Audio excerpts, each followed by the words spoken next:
Hello, good morning. You're welcome to The Big Issue. My name is Selom Adunu.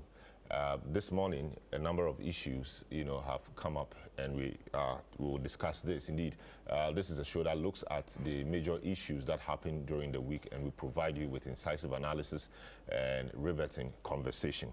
Two key issues on the table, and as you may know, Parliament, through the Speaker, caused some 4 seats, or named some 4 seats vacant because the 4 MPs in question had either moved from the status they came into the House with onto another. For example, there were 2 members of Parliament who came to Parliament on the ticket of the MPP and have, since the Electoral Commission opened nominations, filed as independent candidates. Also, one from the NDC and another independent candidate now getting onto the side of the MPP for the 2024 elections. The Speaker of Parliament was prompted by a petition from the minority, and in his application of Article 97, 1G and H, thought that those seats should be declared vacant because the action of these 4 constituted what he called cross-carpeting, or carpet crossing, or defection. Now, the majority were not happy. The Honourable Afenyomarkin, even before the ruling of the Speaker, went to the Supreme Court to seek interpretation for the aforementioned provisions. Even before the Speaker will be served properly, or even before the Speaker, or even before the matter will be heard, let me say, the Speaker ruled and declared those 4 seats vacant. We went to court yesterday. Afenyomarkin and his group went to court yesterday to get the Supreme Court to stay the execution of the ruling of the Speaker declaring those 4 seats vacant. The Supreme Court felt that vacation of the seats now will leave those people to be without representation, and they felt that was fundamental and a constitutional right for those constituents, that they should have members of Parliament. The Supreme Court also said that those 4 did not have a hearing. They were not given a hearing in the matter. We'll look at all of this and see if Speaker exceeded his powers by making the pronouncement or the ruling, or whether by virtue of the filing of the writ by the Honourable Afenyomarkin, the Speaker's hand were to have been stayed in the first place. And what does this really mean for our constitutional democracy, Parliament and the Supreme Court? Where do we draw the line? Others have also talked about how swiftly the Supreme Court was called to action and how swiftly they acted. Didn't they act within the law? And what should be the problem with that? We'll look at all of that this morning. Also, there's been some issues happening in the Amenfi Central constituency, where the NDC has gone to court seeking an injunction to stop the EC from printing ballot papers after disqualifying its candidates. If you recall, there were some issues in that constituency. The incumbent member of Parliament went to court, and there was an injunction slapped on the process. The NDC subsequently annulled the election that caused the problem and rerun it, which we understand was one of the reliefs being sought by the incumbent that caused the matter to go to court. The elections were held, the incumbent took part, and the same lady won. Now the EC that supervised the election and declared the lady winner is now saying that because of that injunction order, they are unable to have the lady on the ballot because they cannot wait, more or less, for the process to end. And because of that, they disqualified the lady. The NDC thought it was unfair.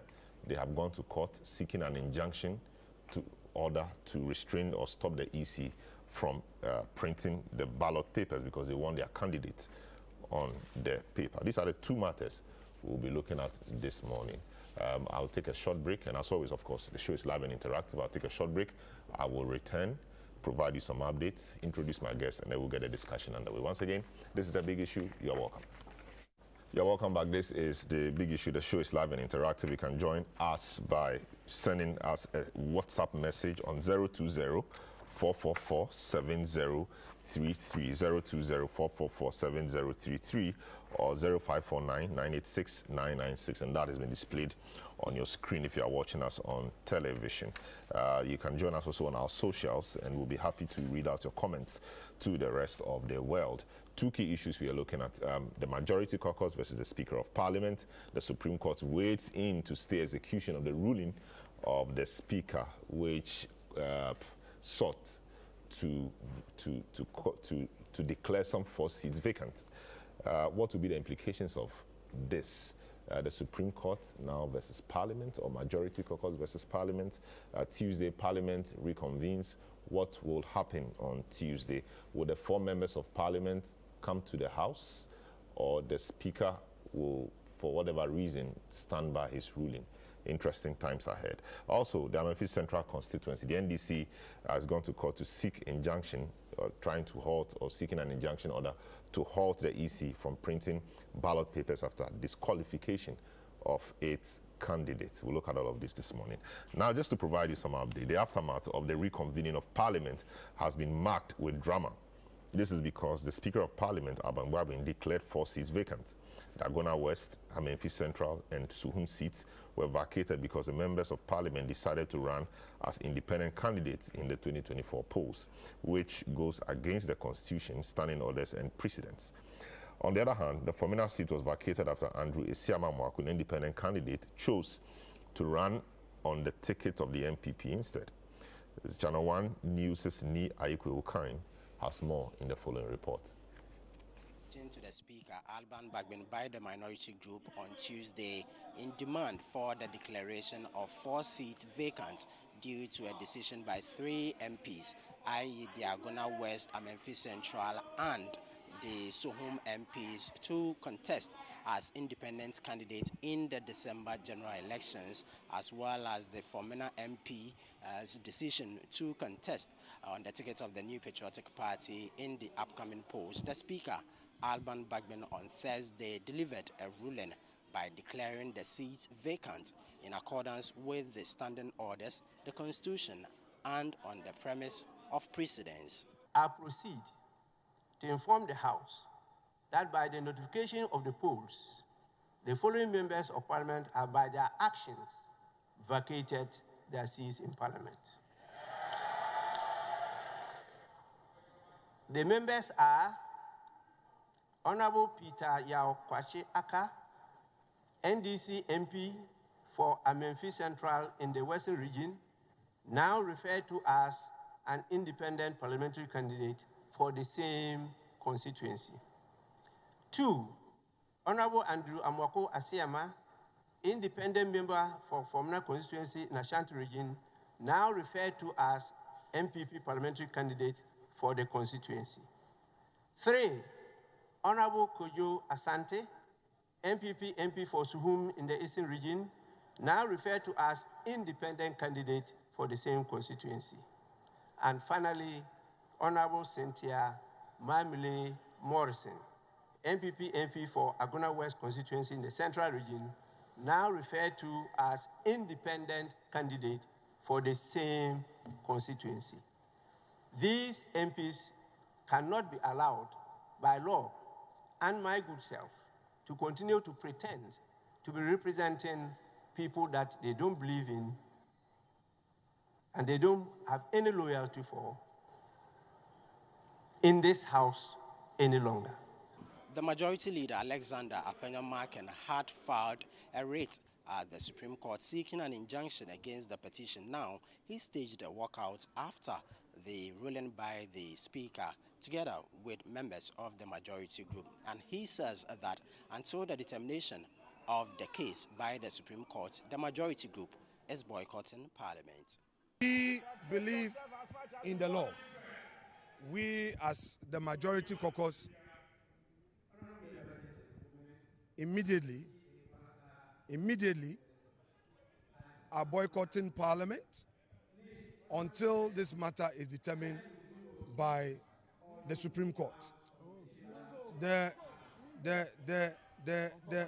Speaker has no right to interpret the Constitution, and it is so clear that what he did was to give advantage to the NDC and do the bidding of the NDC.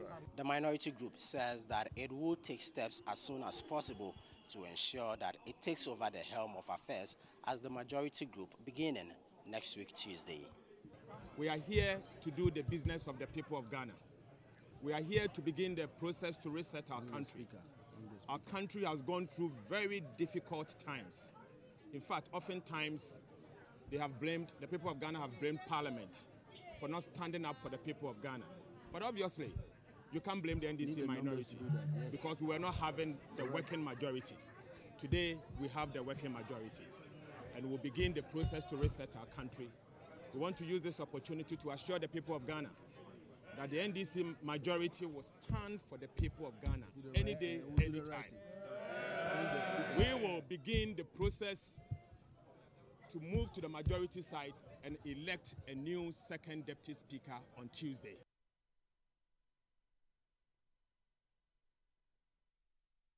All right, so that was some update from what happened earlier in the week. Just yesterday, now a day after the Speaker's ruling, however, the Supreme Court, in a unanimous decision, has stayed the ruling of the Speaker that declared the seats of 4 MPs vacant. This followed an application by the NPP majority in Parliament, led by the Honorable Afenyomarkin, seeking to halt the Speaker's ruling or stay execution of the Speaker's ruling. ChannelOne News' Charles Owusu-Kumi was in court and has filed the following report. 3 of the MPs in question align with the majority NPP side, while 1 belongs to the NDC. The Speaker's decision would have shifted the balance in Parliament, giving NDC 136 seats to the NPP's 135, thus making the NDC the majority. However, in an ex-party application to stay the ruling, lawyer for the NPP side, Pakwesi Abedu, argued that Speaker Bagbin overstepped his authority by interpreting provisions of Article 97. He also contended that the Speaker's acknowledgement of being served an injunction application before delivering the ruling indicated that the ruling should have been avoided altogether. Pakwesi Abedu noted that if the ruling were not stayed, it would disrupt parliamentary and government business ahead of the 2024 elections. He emphasized that the MP's actions pertain to the next parliament, not the current one. The application was heard by Chief Justice Gertrude Okonu alongside Justices Yao Dakwasare, Kwame Esiedu, Yao Jehu, and Mariama Owusu. The bench agreed with the NPP majority's plea, staying the execution of the Speaker's ruling. In addition, the court directed the Speaker of Parliament and Attorney General to file their statements of case in the suit by Afenyomarkin within 7 days. They were also ordered to file a joint memorandum of issues within the following 7 days to allow for swift determination of the matter due to its urgency.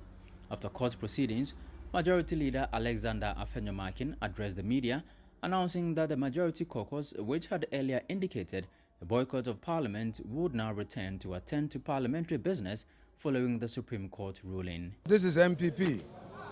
The founders of our tradition use the courts to do right. And true to it, we are Democrats. We don't believe in violence. We don't believe in mischief and unnecessary political chaos. We came to court believing that the court would do right, and indeed the court has just done that. The rights of those MPs have been reinforced, as well as the rights of those constituents who elected them. I will leave the Ghanaian public to peruse the full ruling of the court, and then the discussions can continue. We've been working all night. I myself, being a practitioner of our courts, made sure we put together a solid case. And this afternoon, we've had justice. Now, those NDC people who are, walking all over the place, proclaiming, if they know the law, they should now face us in the law. This is the majority leader speaking. We said until the matter is determined, we are not going to go to Parliament, and that will abide by the ruling of the court. Today, the court has determined the matter and has ordered the parties to file the necessary processes for the final determination of the matter. That is it. So we expect our colleagues and all those involved in this matter to respect the law, including the Right Honorable Speaker. We don't have any personal qualms with anybody.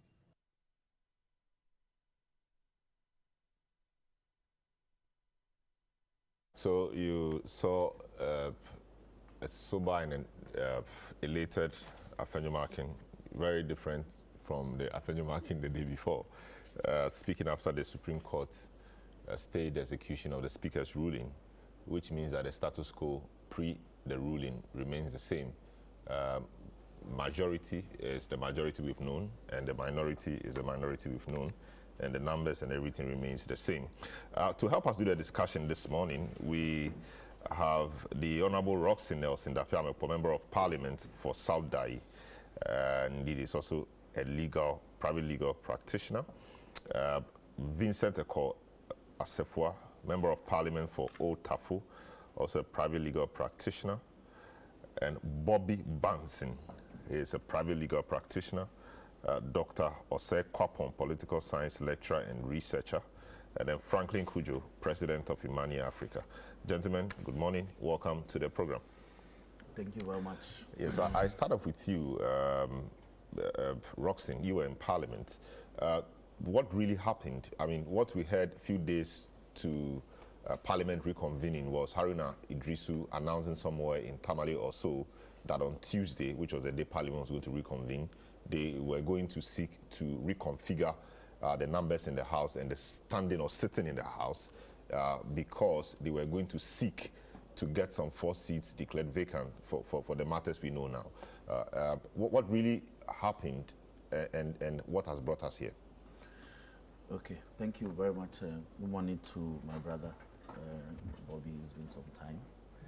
And good morning to my constituents in Peki, Palikpe, Vetongo.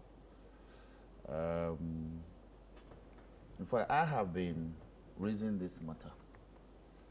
I raised this matter sometime on the 13th of September, when nominations closed. And I raised the matter whether or not my brother Andrew Omo Quincyama hasn't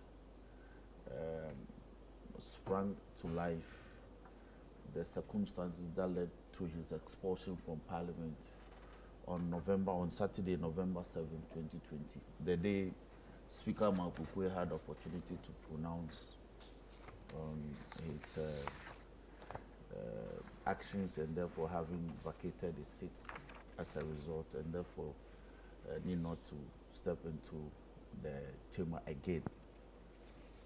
There were a lot of debates, but of course I decided that this matter have to be amplified.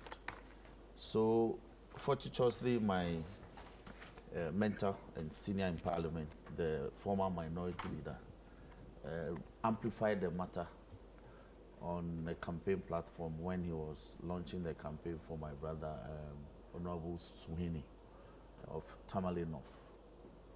And so he amplified the matter. So of course, it caught the attention of everyone. Now, as a caucus, we engaged and decided that given the timelines that we have, it will be prudent to go by way of statement. By statement, so this justifies why we proceeded to deal with the matter under Order 93. By statement, you are informing the House for a certain step or decision to be taken. So you are giving information to the House. You are putting the House on notice regarding certain matters of urgent public nature. Now, unbeknownst to me, for instance, the former minority leader had also filed what we call an inter-office memo giving notice of his intention to file a petition regarding the same matter. And I have a copy of his notice of petition here. So this is copy. So he addressed the memo to the Honorable Speaker of Parliament on the 15th day of October 2024. Notice of petition to you to declare vacant seats of 4 constituencies. And the body of the memo goes this way. I wish to notify you under Order 99 of the Standing Orders of Parliament on the need for you to declare vacant the seats of the following constituencies. 1, Aguna West. 2, Suhum. 3, Amenfi Central. And 4, Fomina. I'll be doing so under Order 18 of the Standing Orders of Parliament. Vacancy other than resignation, that is reference article 97(1)(b) to E, and G and H of the Constitution. Now he says that this 18, the Speaker shall inform the House, that is Order 18 of our Standing Orders. The Speaker shall inform the House of the occurrence of a vacancy of the seat of a member under Clause 1B to E, G and H of Article 97 of the Constitution, duly submitted 15th October 2024. Now, this is not a petition. This is a notice to file a petition. But of course, it took the trouble to indicate the issues that will be contained in the petition. And it's a good step. But if you look at the propriety of the times, we thought when I got involved, right, well, I said, given the propriety of the time, it would be proper if we go by a motion, and I got support from a lot of some other seniors. So quickly, we put a statement together to be delivered by the minority leader, which it did. So, of course, when statements are made, we are enjoined under our rules for Speaker to allow members to make comments. So you heard the comments, you heard the contributions. People contribute towards the statement, either in support of the statement or raising issues arising out of the statement, generally. And that was what happened. So thereafter, the issues were such that some urgings were made on the Speaker. So he decided to take the matters on advisement. And he did say that we should be given a couple of days to return to the House to make those pronouncements. And that was what he did on Thursday. Now, the arguments have been made whether or not Speaker was right in making those declarations. Technically speaking, constitutionally speaking, he does have those rights to make those pronouncements. And not even a court of law can take that away from him. Yes, not even a court of law can take that exercise of constitutional right away from him. So the next question, which is a vexed question, is whether a court can then stay, as it were, those pronouncements. Again, technically speaking, constitutionally speaking, there's nothing to stay. It's a declaration he has made. He's given an information to the House. So it's up to Parliament now to act on those information. Now, what is the nature of the information? He says that pursuant to Article 97(1), G and H, and it will be good if we offer some lucid education here. Under 97(1)G, one scenario is painted, and that is where a member, with your permission, if I may, for the benefit of the viewers, a member of Parliament shall vacate his seat in Parliament. Now, the implied in this provision is the fact that something must happen. A certain process must be initiated. What is that process? The process is that some evidence must be led to establish that before that vacation of seat can take place. And all these matters are things that must happen on the floor. So G says, if, for instance, he leaves the party of which he was a member, then the Constitution is very, the framers they were deliberate about the use of was. Okay? If he leaves the party of which he was a member at the time of his election, all right, and at the time of his election to Parliament, to join another party, that is the first leg. Or, alternatively, he seeks to remain in Parliament as an independent member. Now, this is where a lot of people, they read the provision, they don't have read their mind to this. So what is happening? We have 3 members of parliament out of the 4 who got elected to parliament on the ticket of their respective political parties.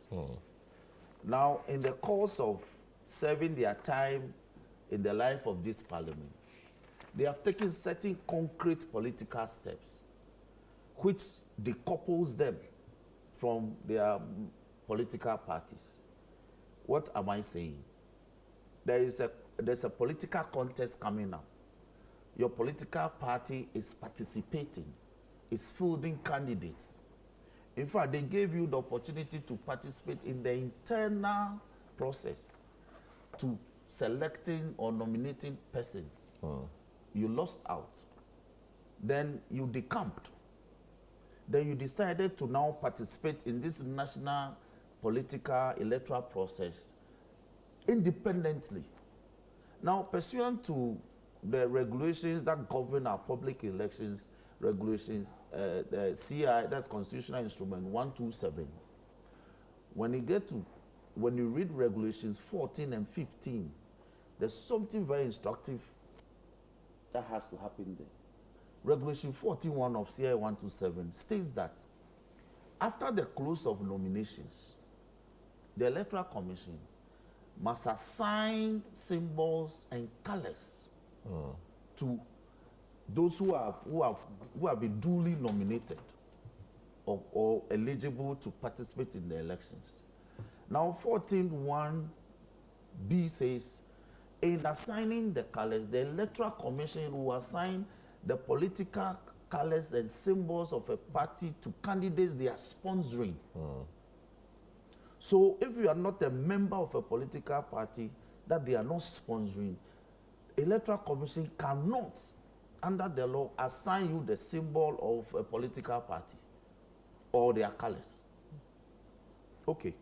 When you go to 15, Regulation 15 of CI 127, it says that after the assignment of symbols and colors to the nominees. So again, under 14, it says, aside from the candidates that are sponsored by political parties, the Electoral Commission is also enjoined under law to assign symbols and colors to persons who are running independently. Because you must willy-nilly be assigned a symbol or a color for purposes of being recognized for the sake of the elections. Now, Regulation 15 says something very, very instructive. It says, after the assignment of political symbols and colors to persons who are participating in the election to be held, the Electoral Commission is enjoined in law to do to issue what is called a notice of poll. And the notice of poll will contain the images and the symbols that are attached to each of these candidates. At that time, you have become a candidate. Yes. Now, on the notice of poll, those who are sponsored by their political parties to which they belong are assigned the symbol of their political parties and the color. Those who are filing and running as independent, you assign different symbols of your choice and color.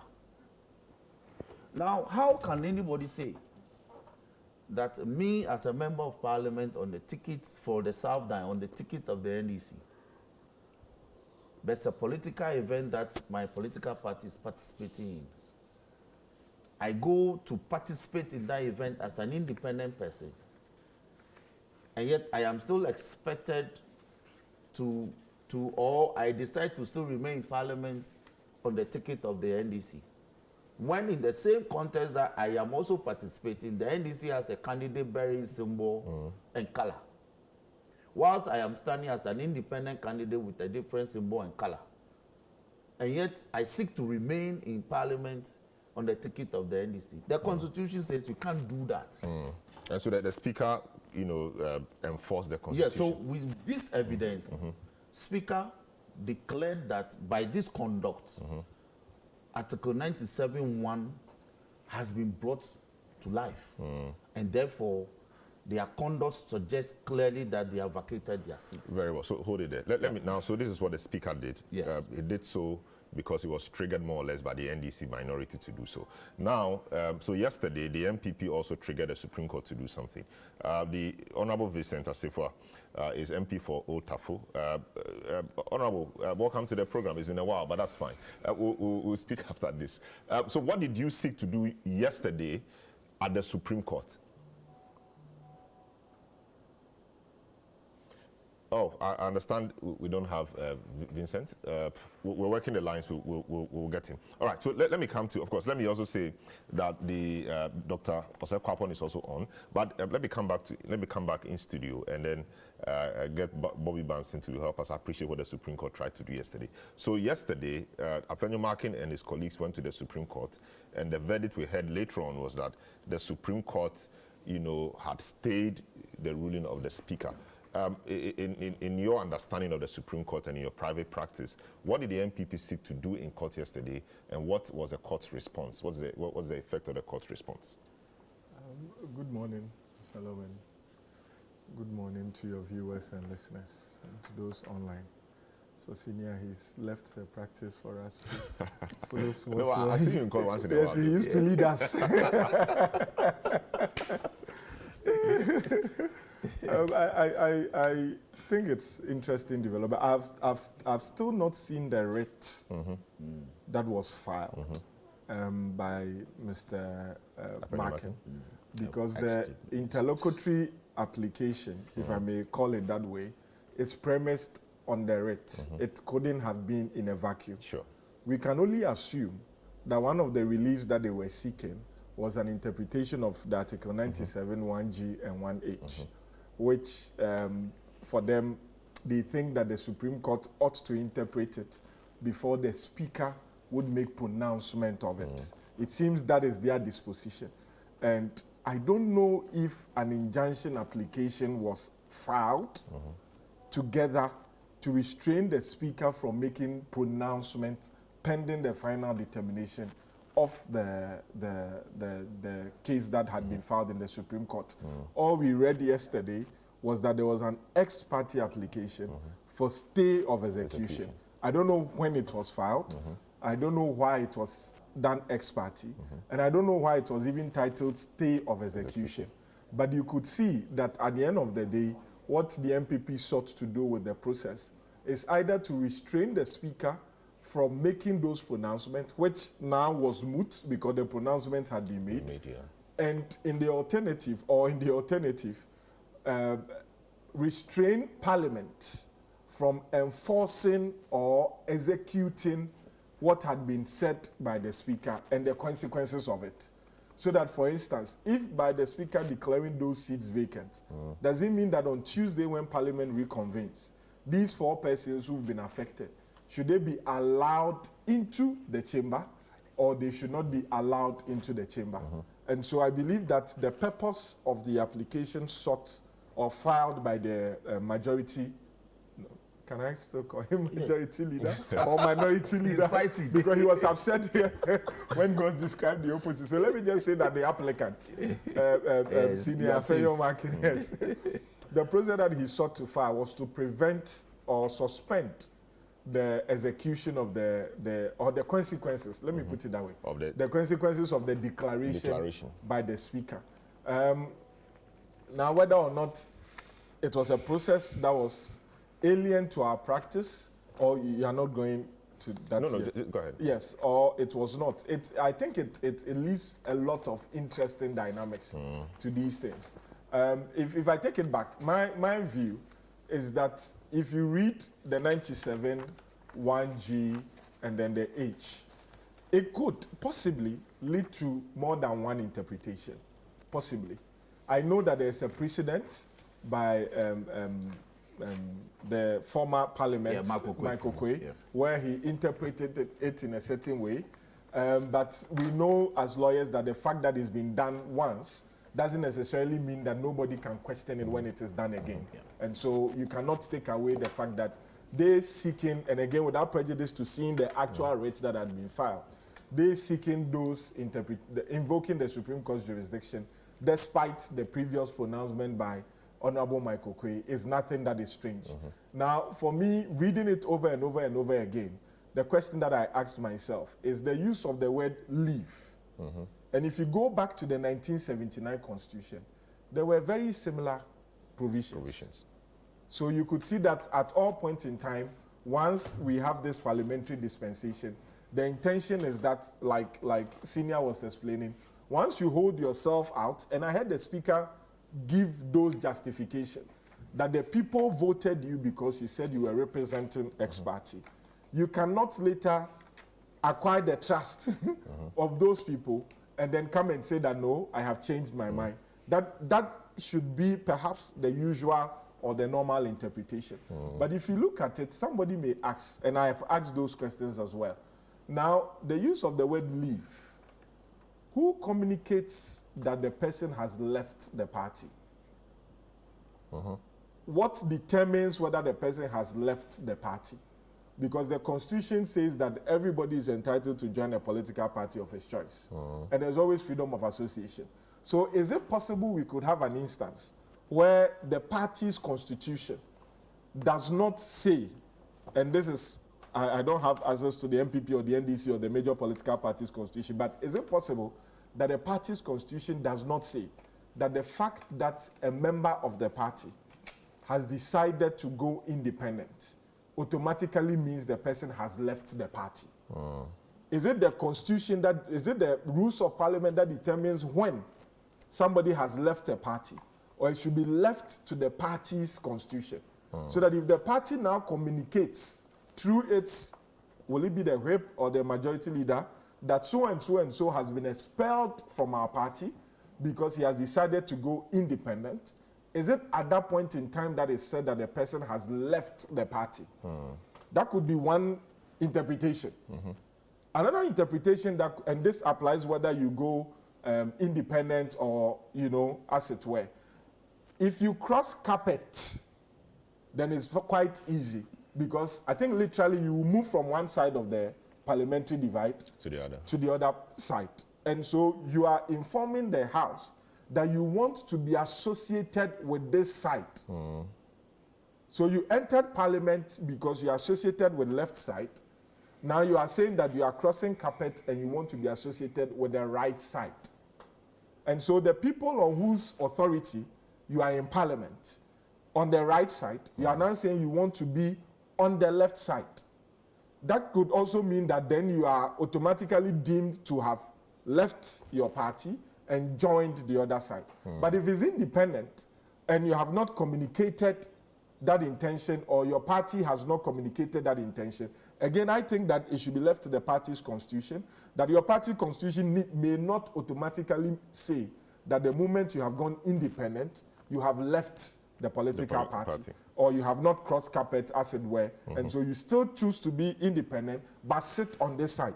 I think Honorable Isiama sits, he says that he wants to be associated with the, should I say, majority or the MPP when it comes to those things. So those could be some interpretation questions that could be asked by the writ that has been filed. Now, the second leg of interpretation is whether or not the use of the word parliament connotes the parliament as its sitting, should I call it session, or the next session. That could be another question for interpretation. That the pool that were filed with the Electoral Commission or published with the Electoral Commission is a pool for the next section of Parliament, not this current session. And so if I enter Parliament as a member of the NDC, as it stands now in this Parliament, neither myself or my party has communicated to the Speaker that I have left the NDC. But the pool that has been filed by the Electoral Commission is in respect of next Parliament, which I may win or I may lose. The fact that I appear on it doesn't mean that I will automatically be elected. It means that I may even not be a member of that next Parliament. And so if the Electoral Commission has filed a pool and it says that this is election of members into the next Parliament, does it mean that I have communicated to Parliament, to the Speaker, that in this Parliament, as we sit, I do not want to be associated with Party A or Party B, or I'm changing my status from being an independent member to this party member. That could be issues that the Supreme Court could interpret. I don't have the answer. Yes. They are the ones that have the jurisdiction to interpret. But having said that, I do not think the Speaker did anything wrong with the not wrong as in the merits, but the procedure. I do not think that the Speaker does not have the jurisdiction to have interpreted and applied the Constitution as it did. I do not think that the Supreme Court is the only institution of government that has the right to interpret the Constitution in the context of the parliamentary session, because we've said over and over again, and the Supreme Court has confirmed, that Parliament is master of its own rules. And the rules of Parliament is not limited to only the standing orders. It also includes provisions in the Constitution in respect of parliamentary proceedings. And so if there are issues like this that have been brought to the attention of the Speaker, and I think the statements made on the floor were from both sides on that day, before the Speaker adjourned to deliver his ruling. So it means that the majority leader then, as it were, had an opportunity to express his opinion. The minority leader then, other members contributed, and the Speaker gave a ruling.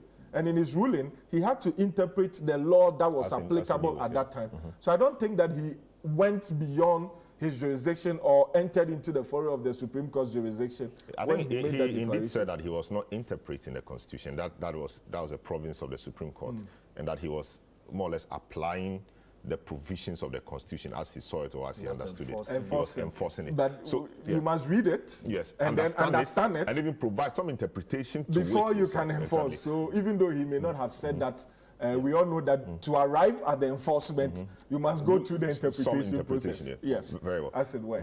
Whether or not it is ambiguous. All right. So Asifua is back on. Let me speak to Asifua. Asifua, good morning. Welcome to the program. What did you seek to do yesterday in the Supreme Court?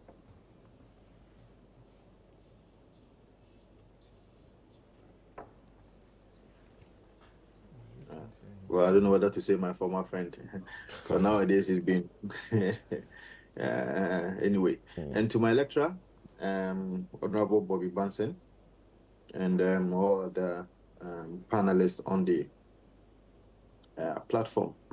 So yesterday, what we sought to do was very simple.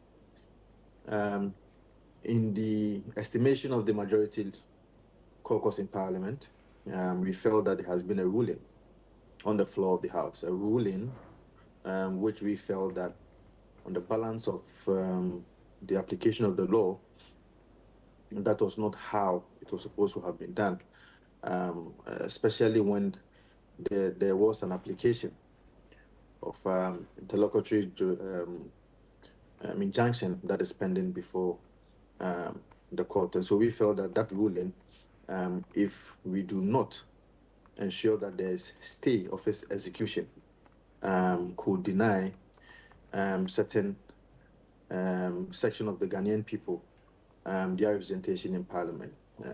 An irreparable damage was going to be caused in the event that by the time, if we had gone on notice, and if we wait till the Supreme Court to open, if you like, will allow hearing for parties to argue its points in court, by then we would have caused irreparable damage. So the argument was that the Supreme Court should listen to the plea and cry of the majority that the ruling on the floor of Parliament was not lawful, was denying certain members of the Ghanaian people its representation, and also some fundamental human rights of such members were trampled upon. Also, members of Parliament, about 4 of them, had been denied, if you like, access to Parliament by virtue of the fact that their seat had been declared vacant. As to whether the Speaker of Parliament even had the jurisdiction to even make such pronouncement is also another discussion that we can have. But of course, to make sure that we stay execution of the ruling that was made on the floor of Parliament on Thursday. I see. That's interesting. I'm just trying to take initial comments. Dr. Kwapong, you are a researcher, political scientist. Can you put all of this together for me? How this appears to you, and what you think the implication of what happened yesterday, vis-a-vis on Thursday, will be for our democracy? Yes, good morning to you. Good morning to the other co-panelists and all your listeners as well. So, one of the questions that I have been asking myself is, if control of parliament, and this is not to impugn motive on any side, but one of the questions that I have asked myself is that if control of parliament was not at stake, will this have gained the kind of currency that it has gained, as an issue? If the majority was going to remain the majority and the minority was going to remain the minority, part of me wonders whether this issue has been elevated to the level at which it has been elevated. For me, also, part of my confusion when the issue came up was in understanding the constitutional provisions in G and H. So the first part of G and all of H made sense to me. It was the second part that says if the member of parliament seeks to remain in parliament. And what I was battling in my mind was, is it if he or she seeks to remain in the current parliament, or if he or she seeks to remain in the next parliament for which they have declared a different kind of candidacy to contest the election that would bring him or her to that next parliament. And then if that is the case, then if that MP doesn't get elected, then it's a moot point. So then does the punishment or the consequence or the issue that the Constitution seeks to cure is if I have switched parties in terms of the next election, do we have to wait in terms of process for me to win the election, return, and then the consequences is triggered that says, look, you entered parliament in one particular way, you've gone to stand for an election in a different way, now you have come back as a different parliamentarian in terms of the party you represent or not, and the Constitution frowns upon it. So that has been my confusion, and I've been listening to all of the conversations. Yes, Doc, just to interrogate that further, so we're getting into it. That has been part of. Yes, that position. I wonder how we can justify that in the first place, because the Constitution is clear. We enter Parliament on the ticket of a party who is independent. So if you say that if I now change that, it will only affect me in the next Parliament, does that mean I will have to vacate in the next Parliament? The vacation of the seat is in respect of this Parliament. Is that not the case? So that the consequence, which is vacation, would have to be felt now. When I come back next time, I would have been coming back as an independent or an MP on a different ticket. And so I come in like that. If in that Parliament I decide to cross carpet again, then there's a consequence that I must face as well. So I'm not quite sure about this whole thing about it's affecting the 9th Parliament. At best, don't you think it is just, something being thrown in there to create a rival meaning to the particular provision we have? Because vacation is vacation. When you come next time, you are not going to vacate, because there's nothing to vacate, because you would have come as an independent or somebody on a different ticket. I mean, I just want your thoughts on that. I know the lawyers will have their take, but... Yes, and you see, so H, for me, is very clear. If he was elected a member of parliament as an independent candidate and joins a political party, that doesn't create too much confusion for me. The first part of G was also very clear in my mind, is if he leaves the party of which he was a member at the time of his election to join another party. I think what throws me off is the second half of G that says, or seeks to remain in parliament as an independent member. And is it the current parliament or a future parliament that he or she wants to be part of? But I listened to the live presentation of the speaker, and he goes through a painstaking process to provide the basis, reasoning, and sound justification for why the punishment should apply now and as opposed to at some future time. Because then, and these are my own words of what I understood what he was saying, that if it's some future consequence, then the provisions even would be moot, and that the political mischief that the Constitution seeks to cure would not even have found its way into the Constitution. That the consequences must be now and must be immediate. I see. Roxanne, I'll come to you, but let me seek this clarification from Esefwa. Esefwa, per your party's rules, when does one cease to become a member of the party? Does a person have to write officially to the party that I'm no more a member of your party, or the party will have to determine that for A, B, and C reasons you can no more be a member of the party, or the conduct of a member will automatically stop the person from becoming a member? Okay, all right. So let me come to you. I understand as if it's not in it. Okay. Now let me go back to the constitutional provision in questioning before I tackle the Supreme Court decision yesterday. The constitutional provision is very clear.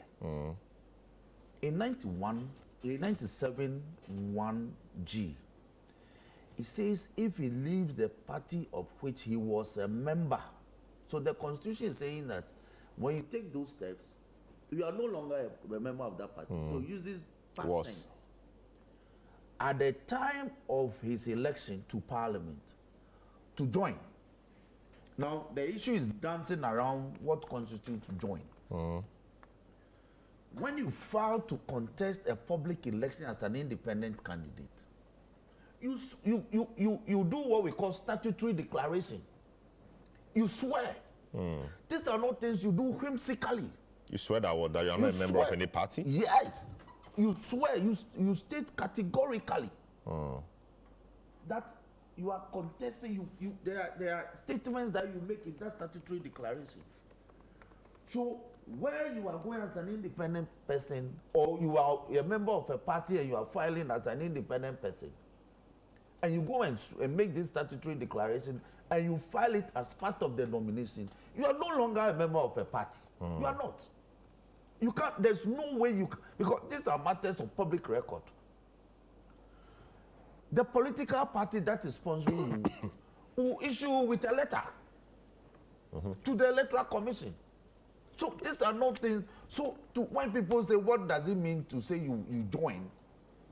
These are concrete things we are pointing to. That you have disjoined. You have dismembered yourself from the party. The party now recognizes somebody else as its member and is sponsoring that person.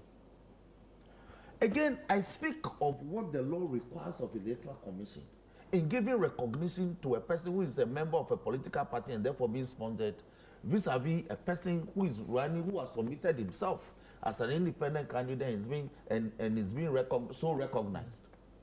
So let not the argument dance around what it means to, what join means in the Constitution. The Constitution further says that, in fact, where the problem is, if you do all this and you resign, there's no problem. Nobody has a problem with you. You resign your seat in Parliament. Nobody, but the Constitution says you have to vacate your seat when you insist to remain in Parliament as an independent candidate or independent member, sorry. This is where the issue is. Now, let me bring this home.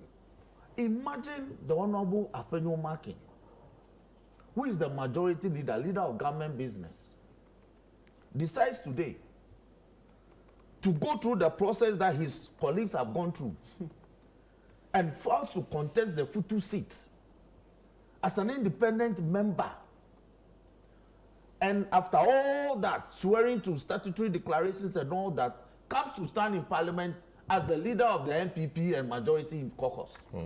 How is that supposed to be tolerated? The constitution says you can't do that. This is the government of the matter. Otherwise, there will be chaos in parliament. In respect, look, political parties are statutory bodies. They are set up by law. So these are things that the law is saying you cannot do.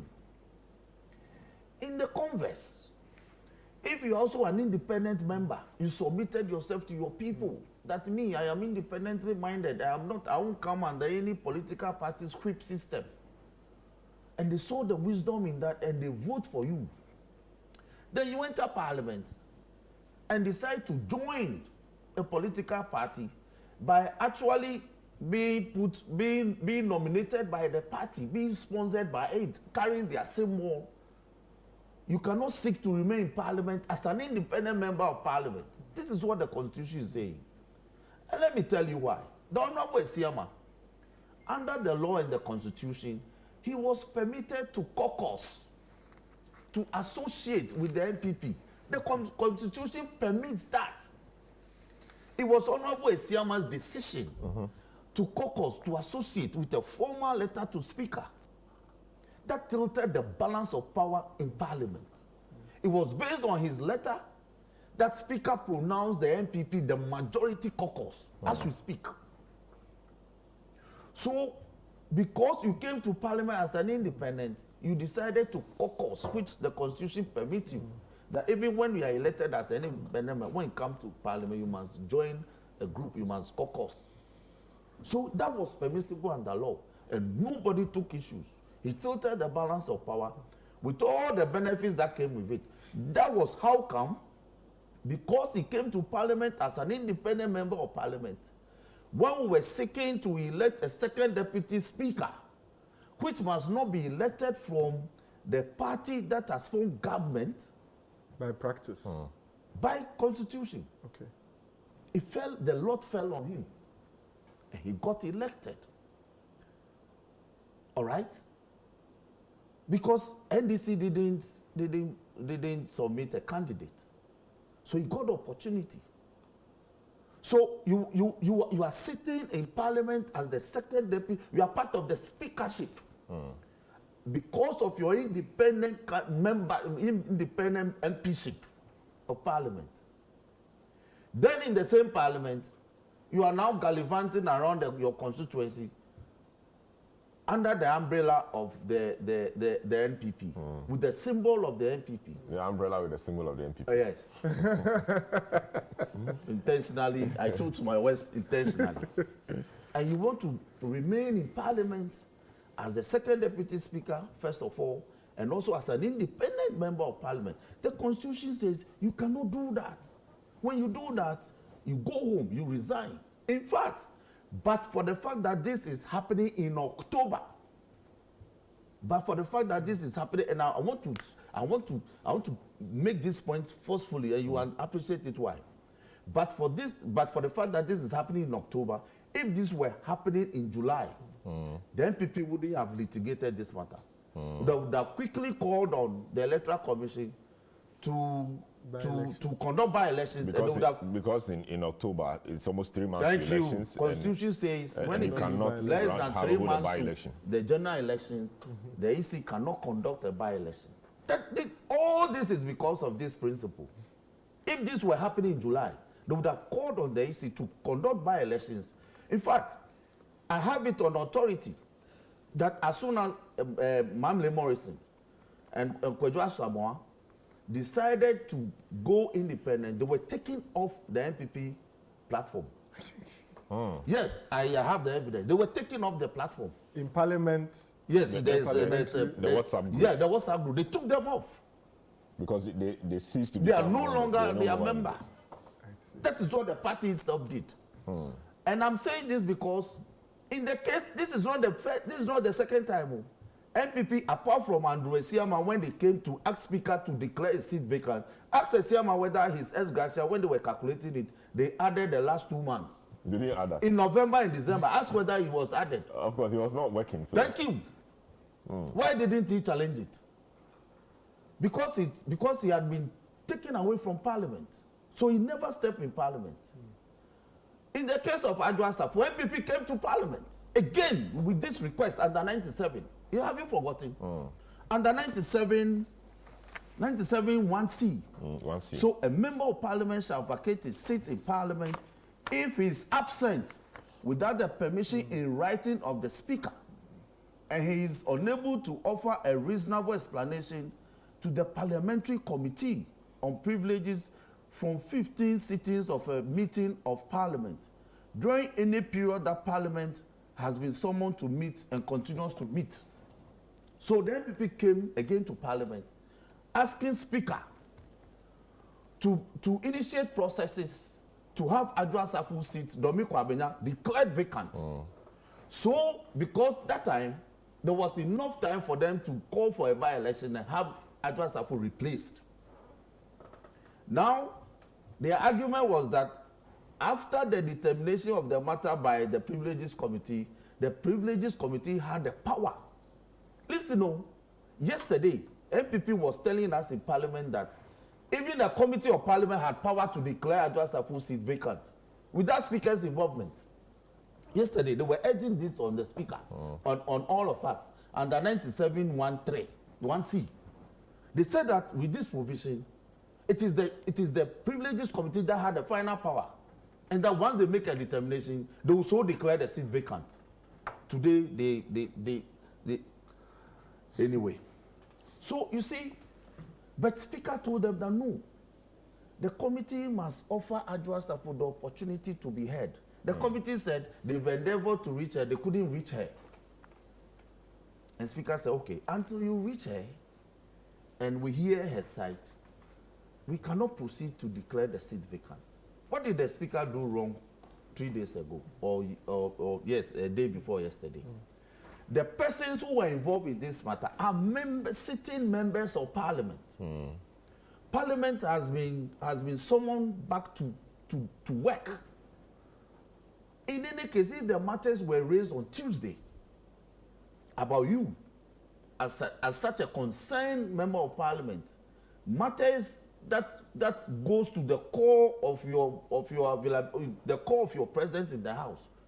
On Wednesday, you ought to be the first to have also been submitting under 93. That, Mr. Speaker, yesterday in my absence, I was unavoidably absent.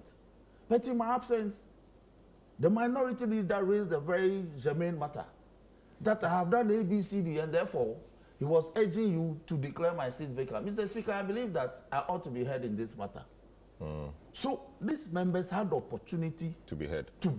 So let nobody say, or let no court be misled, that the members involved didn't have the opportunity to be heard. They had the opportunity. They declined. Very well. So now I want us to go into the the decision. ruling. Yeah. So Now I'll the take a ruling. short break. Yes. I'll take a short break. Okay. When I come back, then I'll go to Bobby. I'll go to Doc, and if Asifwa comes back, we'll deal with him as well. This is the big issue on 97.3 City FM, of course, on Channel One television and also live on all our socials. We are looking at the happenings in Parliament. Speaker declares 4 seats vacant. The MPP majority went to court to get that decision stayed. What does it mean when Parliament reconvenes on Tuesday? Will those 4 persons come to Parliament? The Supreme Court says they should be allowed to come to Parliament. What would the Speaker do? What powers does he have? If it does otherwise, would that amount to contempt of the court? We'll look at all of that when we return. This is the big issue. Be right back. Don't go away. You're welcome back. This is the big issue on 97.3 City FM and on City TV. We're looking at the decision of the Supreme Court yesterday and the day before the Speaker's declaration that some 4 seats be vacant. And we're just trying to look at the matters. We've been, first of all, discussing the provisions of Article 97(1)(g) and H, which deals with what happens when somebody leaves to join another party or become independent, or is an independent, leaves to join another party and all of that. And that is at the heart of the issue. And that is what is posed an interpretation challenge. While some believe that this provision affects the next parliament, others think that there will be no point in this affecting the next parliament because the consequence must be felt in this present parliament. So that is the matter the Supreme Court has to determine. The matter also is that the Speaker went ahead to make the declaration when he was served with an injunction application. And so the injunction application was meant to make him await the ruling of the Supreme Court or the decision of the Supreme Court on the matter Unpacking had taken to Parliament, seeking a constitutional interpretation of Article 97, 1, G, and H. So that is what it is. So the Speaker said that he was not indeed interpreting the provisions, he only applied it. But the thought is that once a matter of constitutional interpretation has arisen, you know, the Speaker should have stayed his hands. That is where we are now. Now, Bobby, I know you've seen the ruling of the Supreme Court. Interesting points the Supreme Court. But before that, people are surprised that the Supreme Court could act, you know, such swiftly. So what we have now is an ex parte motion. And ex parte means that the other side was not served. It is just the person whose application is brought to the court that is in there. So the Speaker or Parliament or even Attorney General was not served. The Afenyomarke and his people went to court, perhaps made a case that because of the seriousness of the matter, it should be heard ex parte, because if it was to be served on notice, by the time they will be served and all of that, things would have happened which may render the decision, eventual decision of the Supreme Court nugatory. Let me take your thoughts on that really. Should they have gone ex parte? Should the court have listened to them? And should the court have acted in this swift manner? So the swiftness, even though that is not the practice that we are used to, I would not say that it is illegal or, you know, there's nothing that makes it illegal. But one, the Supreme Court normally will not sit on Fridays unless it's something that had been pre-arranged. And two, these days when you file a process, you get a letter from the registrar that you have 14 days to do. But I asked whether or not there was an application for injunction that was filed together seeking to restrain, because I noticed in the decision by the Supreme Court, they said that from some parliamentary, they made reference to something that the Speaker had been served with the processes, but then was complaining about the service, that it was not done on a Monday. I see that in the ruling. Yes. And so perhaps, and I'm speculating here, the only reason why the Supreme Court may have entertained an ex parte application is because they may have had evidence before them that the writ and the injunction on notice were served on the Parliament, so by extension on the Speaker.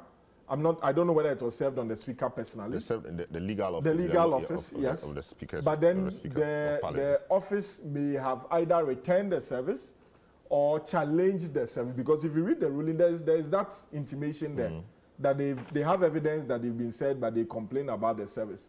That may have justified in the minds of the judges. Again, I'm only speculating that, listen, this is an institution that will not abide, for lack of a better word, on our rules of service and the consequences of it, because we know that if you are served with an application for injunction to restrain you from doing something, then normally, depending on the reliefs, until that injunction is heard, your hands are actually tied until the outcome of the injunction. Now, if I've had, as I was speaking, I had the benefit of seeing a copy of the injunction, and it stated that to restrain the Speaker from declaring the seats vacant, which is what the Speaker has actually done. Whether he interpreted or he applied or he enforced, the end result was that he had declared the seat vacant. Now, is it true that he was served with the application for injunction on notice to restrain him, and then he still went ahead after that to declare the seat vacant? If he did that, I don't think anybody would attempt to cite the Speaker of Parliament for contempt. It will lead to, I think, constitutional crisis. One, they would say they have indemnity in anything that they do in Parliament, and then what have you. Perhaps that may have been why the Supreme Court entertained an ex parte application. Now, my concern with the process, and I mean, as a student of the law, let me put it that way, is whether or not in such circumstances the appropriate order should have been the stay of execution. Now, my query is based on two factors. Again, this is general. I don't know the special circumstances of this one. One, when there's a stay of execution, it presupposes that there's an order or there's a judgment or there's a ruling against certain persons. Now, those persons may have then invoked either the appellate jurisdiction of a court or the supervisory jurisdiction of the court, and then they will ask for the stay of execution of that order pending the outcome of either the appeal or the process they had filed. And the courts have said that if you are not a party to a case or to an order or to a judgment, you would not have the capacity or the locus to apply for a stay of execution of that particular judgment because you are not a party to it. Now, if you look at the writ that was filed, pursuant to which the stay of execution was granted, the persons who were affected, and Honorable touched on it, the four, they were not parties to the suit. They had not. So as it stands now, it is as if Mr. Afenyo-Markin, who has the right per the Constitution as a citizen of Ghana to invoke the file a writ for the Supreme Court to interpret any provision in the Constitution and go ahead to file an injunction to restrain the Speaker or Parliament from taking any step that will undermine the writ. He has a right, Mr. Afenyo, Honorable Afenyo-Markin.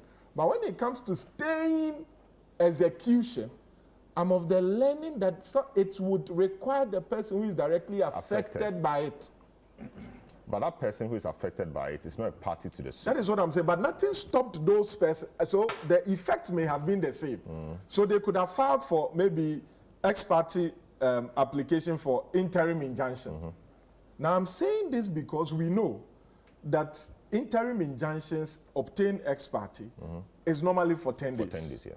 And the court have said that all motions under article, order 9 would have to be on notice to the persons affected unless a rules of court provide otherwise. I don't think that the rules of court even dispenses with the service of motions. At all. It does not. So unless there's a specific rule which dispenses the service of the motion, because it will affect somebody, it's required that it must be on notice unless you go under section 25, order 25. Which says that you are allowed to come ex parte if there is urgency. So they may have obtained the same order ex parte, but by means of an injunction. Now, the problem with that approach perhaps would have been that per the rules, those kind of orders are for 10 days. That is why if you read the court proceedings, the counsel for the applicant themselves were saying that give it to us for 10 days, then let us repeat it. It's in the proceedings that have been made public. So those who went to court were saying, give it to us for 10 days because we've come ex parte. And then we can repeat it, which is the normal practice. But you see the Supreme Court saying, no. Yeah, until the determination of the matter. And that's quite interesting. That is why I'm saying that I suspect, I'm speculating, it may have been the response of the Supreme Court to the disposition, I'm choosing my words carefully, by the Parliament to refuse the service of the process, the injunction or notice. That you are master of your own rules. We are also master of our own rules here. We have filed the process. We have served it on you. The rules say that all court processes should be served Monday to Friday from, I think, 6 a.m. to 6 p.m. or something like that. So if indeed, per the records available to the Supreme Court, I have not seen it, the reason for rejecting or returning the service was that we were served on Monday, then it's a signal that the Supreme Court may have decided not to take lightly. Because the Supreme Court has is the final court of the land, and they can exercise original jurisdiction in all matters, as if they were, had been invoked originally. And so it leaves a lot to speculate, but from the reading of the processes, that is the best shot I can give.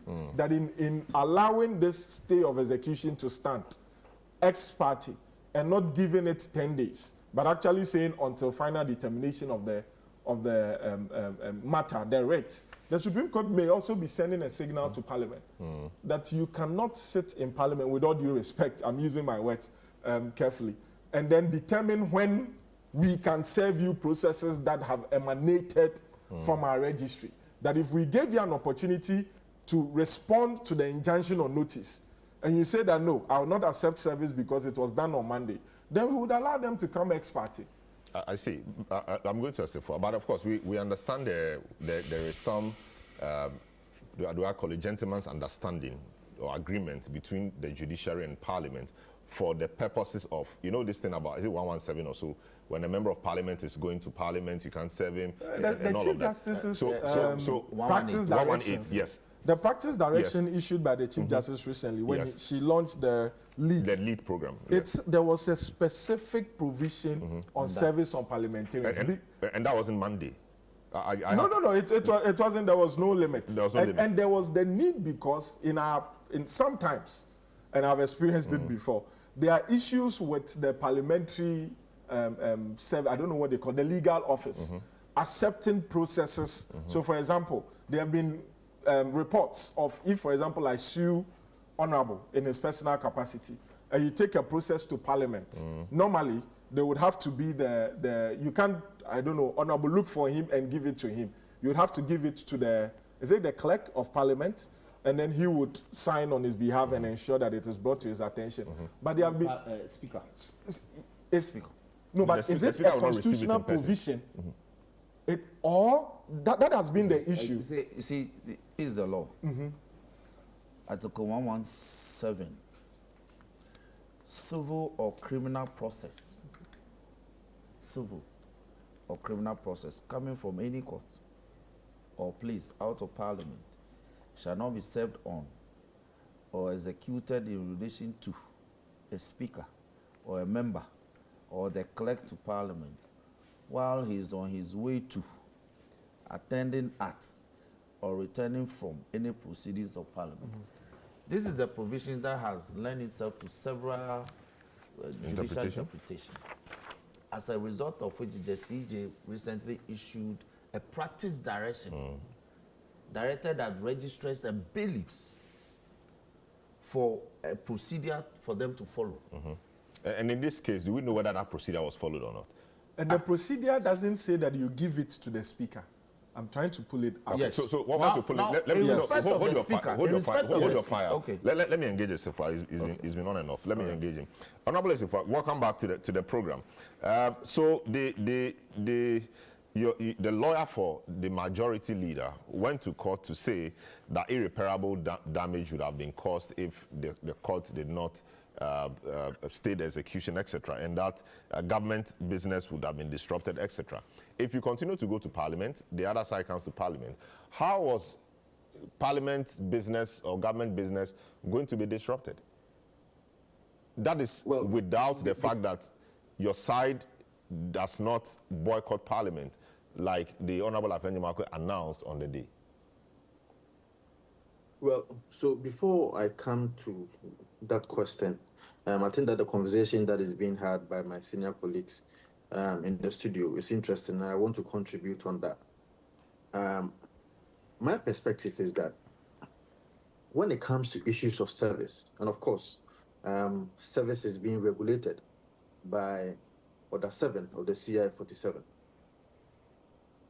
When you want to serve personally, you direct the service and give it to the person personally. But if the person frustrates service, then you can leave it as near as possible to the person. But you see, this is CI 47 and it's a subsidiary legislation, which is governed, or if you like, which came to being by virtue of Article 157 of the 1992 Constitution. The Article 157 of the 1992 Constitution talks about rules of court committee. So the CI 47 is a product of the rules of court committee. Now the point I'm trying to make is that before this particular CI 47 can be amended, and I say this to say that in my estimation, the Speaker of Parliament and the Chief Justice, if there were any agreement or whatsoever, or by way of a practice direction from the Chief Justice, has amended. That is my understanding. Has amended Order 7 of the CI 47. But you see, if you go and check Article 11 of the 1992 Constitution, which talks about sources of law, 11.7 talks about how such orders and regulations will have to be brought to Parliament by way of a constitutional instrument. And so if you want to amend it, it goes through the same procedure. I am making this point to state that the Speaker of Parliament's assertion and reliance on a practice direction to refuse service on the basis that Article 117 talks about the fact that members of Parliament, Speaker of Parliament, and Clerk of Parliament cannot be served when they are on their way to Parliament. But when Afenyomarkin was directing the service, he directed it at the legal department, which personnel does not fall within the catchment area, if you like, the category of persons that fall under Article 117. And so the Speaker of Parliament could not have resorted to the unilateral amendment of the CI 47, specifically Order 7, by a supposed practice direction, without going through the proper procedure in amending same. So it is not within the right of the Speaker of Parliament to refuse service and say that because of a practice direction, you cannot serve the Speaker of Parliament, or if like the legal department, on any other day apart from Monday. That leads to my question, or that leads to the question that you asked. If the majority leader and the majority caucus have not gone to the Supreme Court by way of an ex parte application, that is yesterday and Monday, and Tuesday if you get to Parliament, who was going to be seen as a majority caucus? Of course, the ruling has been given by the Speaker of Parliament that 4 members of Parliament are no more members of Parliament, i.e., they have vacated their seats because of some actions that they took. But Vincent, I mean, even in respect of what you're saying and the practice direction, you could have still served on Monday.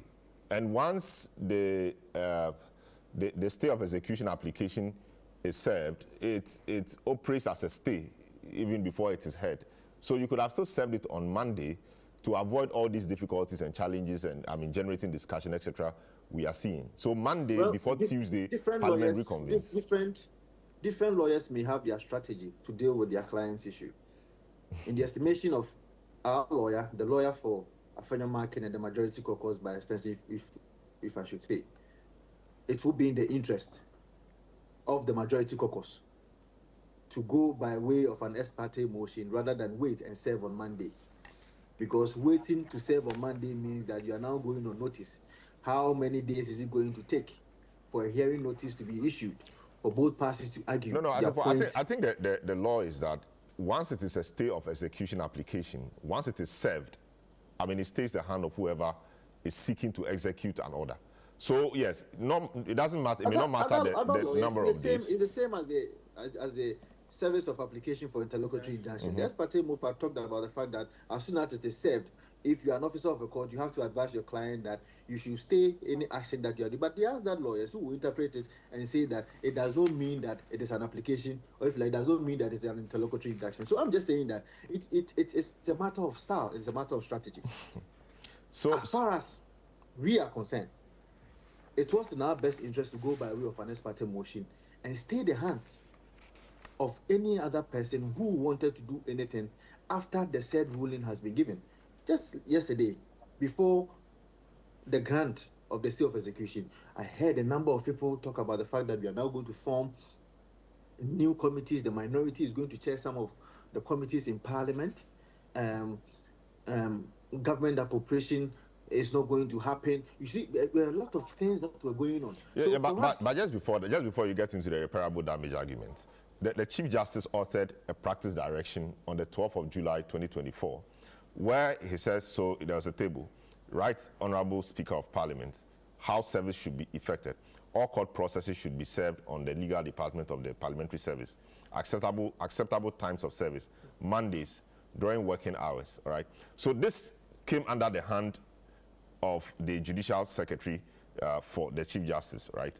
And now the same Chief Justice, as a member of the panel yesterday, knowing that she authorized this practice direction to be circulated, said, and I quote, his objection, I was referring to Speaker, his objection to the proper service of a process from the Supreme Court was that it had not been done on a Monday. So where is the consistency? The Chief Justice herself, causes a practice direction to be issued and circulated, and also chaired a panel yesterday to say that the man objected to the service because it was not done on a Monday, when she has said that the service should be done on a Monday. So where is the consistency? Difficult to hold brief for the Chief Justice and what he said. I have seen that aspect. I have seen that aspect. I have seen that aspect of the ruling, but I am saying that a practice direction cannot topple a constitutional requirement. A procedure in amending a subsidiary legislation is clear. I think Bobby wants to make an intervention. But my understanding. Yeah, wait. Bobby wants to make an intervention. Maybe my law lecturer is civil procedure. Yeah, so he's here. Your law lecturer is here. So let's hear him out. On the principle of law, I completely agree with you. I've in some instances made the same argument he's making. And there is an article by Senior Tadio Sori that also supports which dealt with the practice direction. Practice direction, whether or not Tadio Sori alone. Francis Kasewa Boati. Okay, yeah. The aspect of whether or not it should be deemed where there's a conflict between rules of court and practice direction, whether or not the practice direction should override the rules of court. Yes. And there are court decisions that have said it is the rules of court that overrides the practice. So I agree with you, Vincent, because here, Order 7 states clearly, without any form of equivocation or discrimination, as it were, the times and the modes of service. Now you have a practice direction that says that for Speaker of Parliament, you serve only Monday, and it gives time. Now, the Speaker of Parliament possibly, that was what I said, I was speculating, relies on this practice of direction and refuses to accept service of the injunction, the notice of the application for injunction, pending a determination. Now, this court says that, well, we will proceed with this stay of execution ex parte, and instead of 10 days, we are making it until the final determination. My only suspicion for them going this extreme, to use that word, it's because if they may want to also carry a message across to Parliament that if you don't accept our processes, we also are master of our rules here. So it's an interesting argument that we would want to see whether there will be a final decision by the Supreme Court on that. Bobby, for me, it raises, because you agreed with the Speaker that because of the difficulties of 117, let's do it this way. And Parliament does a lot of things. So, for example, in laying a subsidiary legislation, we know that once it goes to the House, you may not touch it unless you have 2/3, blah, blah, blah. You can't amend it, you can't do a lot, you reject it, etc. So they've come up with a system. They call it pre-laying discussion or something they call it. So that before it is laid, they do all those things in order to go around and ensure that the right thing is done. I mean, given the strictures of the Constitution. So if a matter like this, and 117 obviously is posing difficulties. You see me, you want to serve me, I say I'm going to Parliament, so you cannot serve me. Or I'm in Parliament, you cannot serve me. So the head of the judiciary and the head of Parliament, the two relevant institutions, meet and have a discussion. Of course, it may not carry the weight of force as a regulation. But what does it say to candor, and what does it say to the future discussions between these two heads? So when I have a discussion with you today and tomorrow something changes, there's no recourse to you that, no, this thing we've decided, will not work this way. You just go ahead and take a decision. And so he was relying on one decision, and the Chief Justice was one direction, and the chairman of the panel, the Speaker, the Chief Justice, is also saying something else. So it's a whole confusing thing, and for me, it doesn't augur well for the two institutions. We agree on one thing, and then now, because it suits you or it suits the other side, we are going back on our word. I just didn't feel it was quite tidy. Well, it's a fair point to make, except that the practice direction, I don't see a recital saying that it was pursuant to discussions with parliamentarians or the section of parliament. It could be something that was true, but this is yet another opportunity for us to have a further clarification on that subject. Maybe when the Supreme Court reconvenes. So look at it. The Honorable Lady Chief Justice's attention has been drawn by the Right Honorable Speaker of Parliament to potential breaches by actions of some officers or some persons acting on behalf of the Judicial Service of Articles 117 and 118 of the Constitution. So there was a discussion, like the way Speaker Wabin said. So out of that discussion, this came up. Okay. You know, so I think that has been put to rest. So I don't know. It may not have the force of law as a regulation, but for me, it raises an interesting issue about trust going forward between the two, you know, heads of these constitutional arms of government. I think it's a fair comment. I say you're making a point here. So now deal with the irreparable damage argument. Damage argument. You see, the work of Parliament is not just on the floor of Parliament. And my brother, Honorable Roxanne, will bear me out. You see, the reason for we not waiting till Monday or Tuesday was that if the Speaker of Parliament has given a ruling that affects representation of about 4 members of Parliament, in the House of Parliament, what that means is that, one, today, Committee of Education meets in Koforidua. What the Speaker of Parliament has done is that if it was in relation to me as a member of the Education Committee, I cannot partake in the discussions and deliberations of a consideration of a bill. So it is not just about the work of members of Parliament on the floor of the House, i.e., why don't you wait till Monday or Tuesday, because Parliament actually sits on Tuesday. You have denied certain section of Ghanaian people their right of representation on the floor of Parliament. And so we felt that certain irreparable damage will be done if we do not go by way of an ex parte application to stay the hands of the Speaker of Parliament in executing his ruling. That was one of the critical points that we depended upon and went to the Supreme Court by way of an ex parte motion, because we felt that an irreparable damage would, because you also understand that you are denying certain members of the Ghanaian public their right of representation on the floor of Parliament, which is against the Constitution of the Republic of Ghana. There have also been some argument from now the minority who enjoyed majority for just about 24 hours, that they are now going to form new committees. And some of the committees that were chaired by the majority side, we have to quickly deal with those issues. For those discussions to be carrying on and those kind of engagement at the various caucuses to be made and all that, which is not going to be done on the Tuesday on the floor of Parliament. It is done in the back room, engagement by the various caucuses before it comes to the floor of Parliament. Why do you allow all these things to happen if you can stay the hands of the Speaker of Parliament so that his ruling does not see the day of light? And as I said, it was by way of style. The lawyer who led the case felt that this was how we should go about the situation. So that was how we went by way of an ex parte motion. But you see, I have had the occasion to also assess what Article 99 of the 1992 Constitution says. And once again, I would want my lecturer, Bobby Banson, to also educate me on that. Because if you check how Article 99 has been crafted,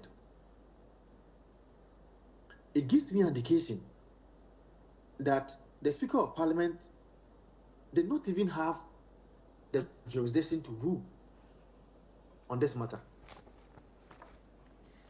Because the 1991 talks about the fact that the High Court shall have jurisdiction to hear and determine any question whether a person has been validly elected as a member of parliament or a member has become, or a seat, or the seat of a member has become vacant. Has become vacant. That is what the 91 says. So it is different from where, in simple terms, a member respectfully resigns from office. That one, there's no question, because the 99 talks about whether there's a question that will have to be determined. So if a member resigns, there's no question. If a member dies, there's no question. If parliament is dissolved, there's no question.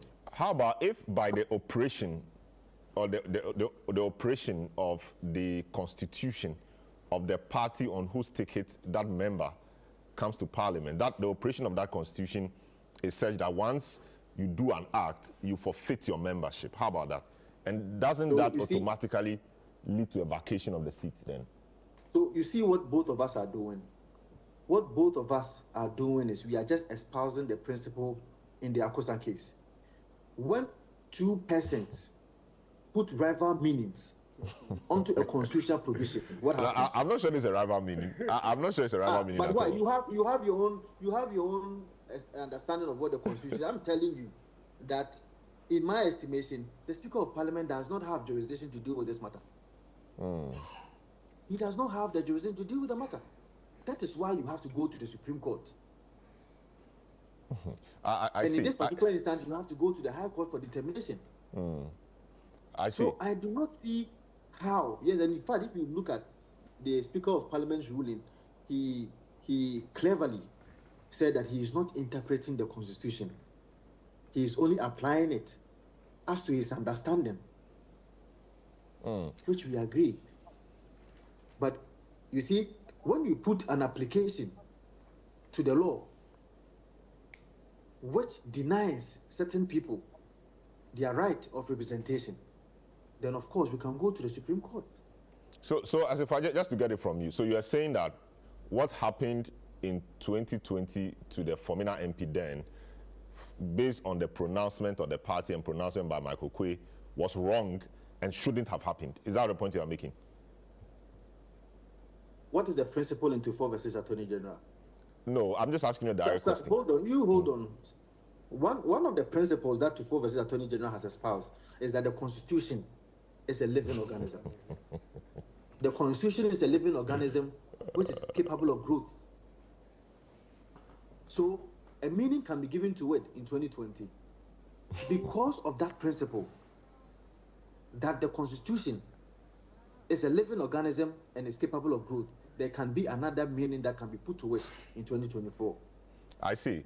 So what then is the predictability of the law then? Hold on. The 2020 matter is also a bit distinguishable from what is happening today, because in the 2020 matter, the party which Formina MP was part of wrote to Parliament and said that he is no more a member of the party. He is no more a member of the party. In these circumstances, the party has not written to the Speaker of Parliament. What the Speaker of Parliament is seeking to do is that he is denying me, if it is Otafo, he is denying me my right of representation for the next 2 months. If I have declared an intention to be part. I see. I see. Let me speak to another party. Yes. I see. Let me speak to. Why do you say that because of that, I cannot represent my constituency for the rest of my term? Great. Let me speak to Dr. Kwapong. Doc, I mean, the lawyers are having the arguments, but from a political science, point of view, I don't even know how I'm putting the question. A lot of people think that the Supreme Court has been very swift in dealing with this matter. What picture does it paint out there? This is a Supreme Court that many have said many things about, unanimous FC and all of that. application filed on Friday, quickly the panel put together, matter heard and determined. You know, what does this say? It may not be legally incorrect, it may not be unconstitutional, but what does the optics, or what would the optics say in respect of everything the Supreme Court has suffered in the last few years? All right, I don't think I have Dr. Sifwa on the, Dr. Kwapo on the line. I threw a similar question to you, but I'm sure you have a few things to say about the discussion so far. Yet, first of all, the court proceedings that I have, the certified court proceedings, reveals a lot of things. One, this is an ex parte application before the court. So how is the court recording the defendant as absent? Normally, they would mention the names of the parties as they appear on the process. Yes, and but in dealing with this application, it's an ex parte. But he will not come anyway. So Yes. the point is making is needless. Procedurally, because he was not going to come anyway. Yes. Procedurally, this cannot be part of the court records. These are the court records. The court could not be recording the defendant as absent. As if, you know, that's his better. Once referred an ex parte application before him as an anomaly, and that it should come on notice. So even though it was an ex parte application, he directed that the party to be affected should be served. Order 19 allows that if you come ex parte, the court can say because of the impact of the ruling, go and serve exactly. Whoever. So when you do that, you expect the defendant in court, defendant respondent in this case in court, and refuses, you can do this. That's the first observation I have about this matter. Two, the court misdirected itself on the matters of fact. The court says at page,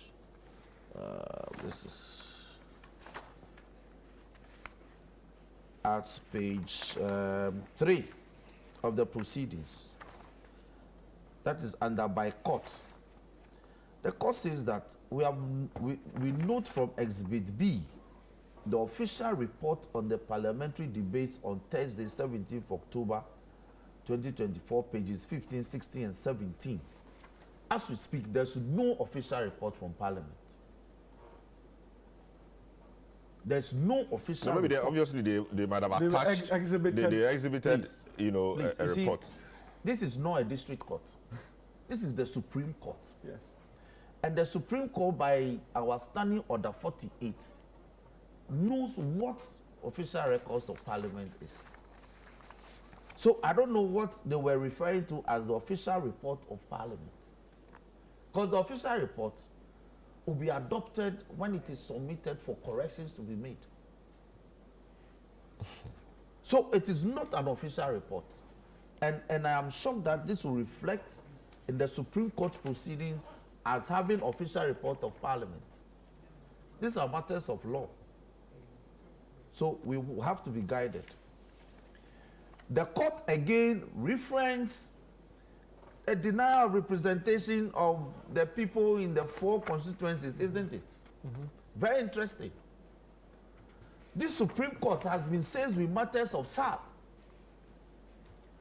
The people of SAL who are still denied representation in this parliament, this Supreme Court says that one, it doesn't matter.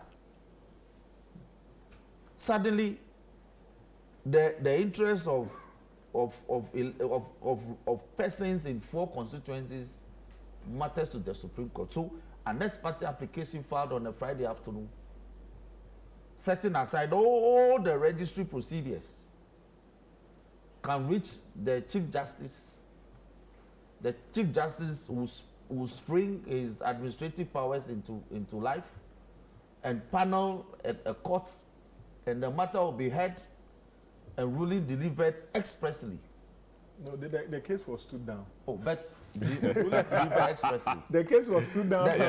We pray accordingly. Yes, The case stood down. Ruling delivered expressly. There may have been some. And let me say this. Let me say in every jurisdiction, the Supreme Court is a political organ also.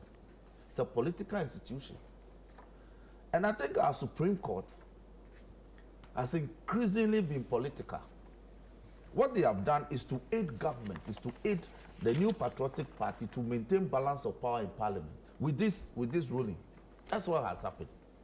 You know, the same arguments were made by the MPP that what the speaker did was also to aid the NDC. Yes. So I am saying that, you see, when you read this constitution, everything starts and stops with this constitution. The Supreme Court is subject to this constitution. Parliament is subject to this constitution. All of us, we are subject to this constitution. It is only Parliament that the constitution permits political parties to go there and do their politics. Nowhere else. Nowhere else. The constitution doesn't permit politics nowhere else apart from Parliament. Even in our district assemblies, the constitution says no, it should be apolitical. So when things are happening in Parliament, they take very partisan approach. The Supreme Court cannot lose sight of this fact. Do you understand what I'm saying? When a member who has been elected to Parliament as an independent candidate decides to associate, to do business with the NPP, which gave them majority, you think the Supreme Court is not aware what happened? They know that decision tilted the balance of power. So when the same person is guilty of the same provision that benefited him, you cannot be aiding the political party in this way. You cannot. Right. And as a NDC, we find this approach by the court extremely disconcerting. Extremely disconcerting and very, very uncomfortable. Especially when the speaker says, and let's hear what the Chief Justice says about the speaker. She said, we note from Exhibit B, the official report on the parliamentary debates on Thursday, that the Speaker of Parliament was aware, which affidavit was the CJ was speaking to? Because it's a bailiff who must depose to an affidavit of service. They may have made reference to the exhibits that were found. Hold on. That the Speaker was aware that bailiffs of the Supreme Court had served the current action on him. Speaker never said anywhere that the processes were served on him. Not even on the official report, not even in the official report of the parliamentary debates. He said he had information that they attempted to serve, but the honorable majority leader attempted to serve it on the legal department. And he himself on the floor said they refused service. Speaker was presiding, so how could this have happened? To the legal office of Parliament, his objection to this proper service, and the CJ says that this was proper service. So I'm paying attention to the language employed by the CJ. She says this was proper service of a process from the Supreme Court was that it had not been done on a Monday, and she kept quiet. She conveniently failed to tell us that she herself has issued the practice direction giving effect to Article 117 as to how civil and criminal processes should be served on the Speaker, Member of Parliament, or the clerk. And proceeds to say, we appreciate the urgency and special circumstances presented to support the filing of this application. Now, in describing the members of Parliament, she says, Honorable Andrew Esiama, MP for Formina constituency in the Ashanti region, and current second deputy speaker. Why didn't the CJ add that and the current MPP candidate for Formina? Why hasn't that matter come to their attention? But what will be the relevance of that?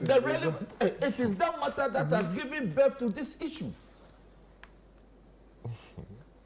So you don't limit the description of the subjects of the litigation this way. You must give the full rendition. What has given birth to this matter? is that somebody came to Parliament, independent, and decides to caucus with the MPP, has remained so, no issue permissible under law. Now the person has decided to join them. So there's a difference between association and joining. And we have given instances of the instances of the joining properly. As a result of which 97 must be given effect to. All right. Now, what is further disconcerting is for the court to say that they are granting a stay of execution of a certain order ad infinitum. So until the final determination. That's ad infinitum. until the case is heard on its merits. Yes. There are cases pending before the court for years. I have gone to court. The president woke up on the 14th of February this year and dismissed some number of ministers. Just issued a statement, listed their names and said they are dismissed with immediate effect. Beautiful. Then the same president says, oh, out of the number that I have dismissed, I am reshuffling them. I say, no, you can't. Our governance structure doesn't operate that way. You are mandated under the Constitution to reappoint. So even if you dismiss somebody this minute, the next minute, you are permitted under law, Constitution, to reappoint the person. But that appointment must be subject to parliamentary approval. So I went to court. The court says that I cannot stay the hand. So I went to court and brought an application for a grant of an injunction, interlocutory injunction, asking the court to stay the hands of Parliament in going ahead with the vetting of the other ministers until this matter is determined on its merit. The court told me that they cannot stay the hand of Parliament in the performance of its functions. So they refused the application. So as soon as the refusal was done, the Parliament proceeded to complete the vetting and approval of the ministers. Today they are in office. I have complained that an irreparable damage will be caused if those ministers who were supposed to have received proper parliamentary approval and did not and are in office, and the matter is determined finally and it is established that indeed, by having dismissed them, they were effectively not available to be reshuffled. So the supposed reshuffling amounts to a fresh appointment. So it has to be subject to proper parliamentary approval. They would have taken decisions, signed contracts in the name of the Supreme Court says, oh, don't worry. That irreparable damage that I cited. Maybe that was not a real irreparable damage. It did not, exceptional circumstances were not occasioned. So I mean, just in making progress, what can we expect on Tuesday? Tuesday, I can tell you that Parliament will do its work. Minority, you remain in the minority? Why? We will do our work. As what? As Parliament. As you coming from which side?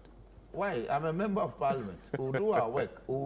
Look, there are committee recompositions to be done. We'll do it. There are motions to be notwithstanding the Supreme Court's decision asking the House or the Speaker to stay. The Supreme Court is subject to the Constitution. Parliament is subject to the Constitution. And the actions of Parliament, in my humble opinion, hasn't breached any provision of the Constitution. Parliament has powers of contempt. Parliament can also summon people who attempt to prevent it from performing its functions. The judiciary is not. The judiciary or members of the judiciary can also be cited if they obstruct Parliament from doing its work. In the course of them discharging their duties. Yes. In the same way, they can cite members of Parliament for obstructing the judiciary from performing its work in the course of discharging their work. Yes, but the checks and balances and separation of powers. Now we are talking law. Yes, because he's asking that question because of the consequences. So it's a conflict of laws, clash of powers. Because the Speaker is a party to this action. Yes. If he's not happy or aggrieved by the decision, Yes.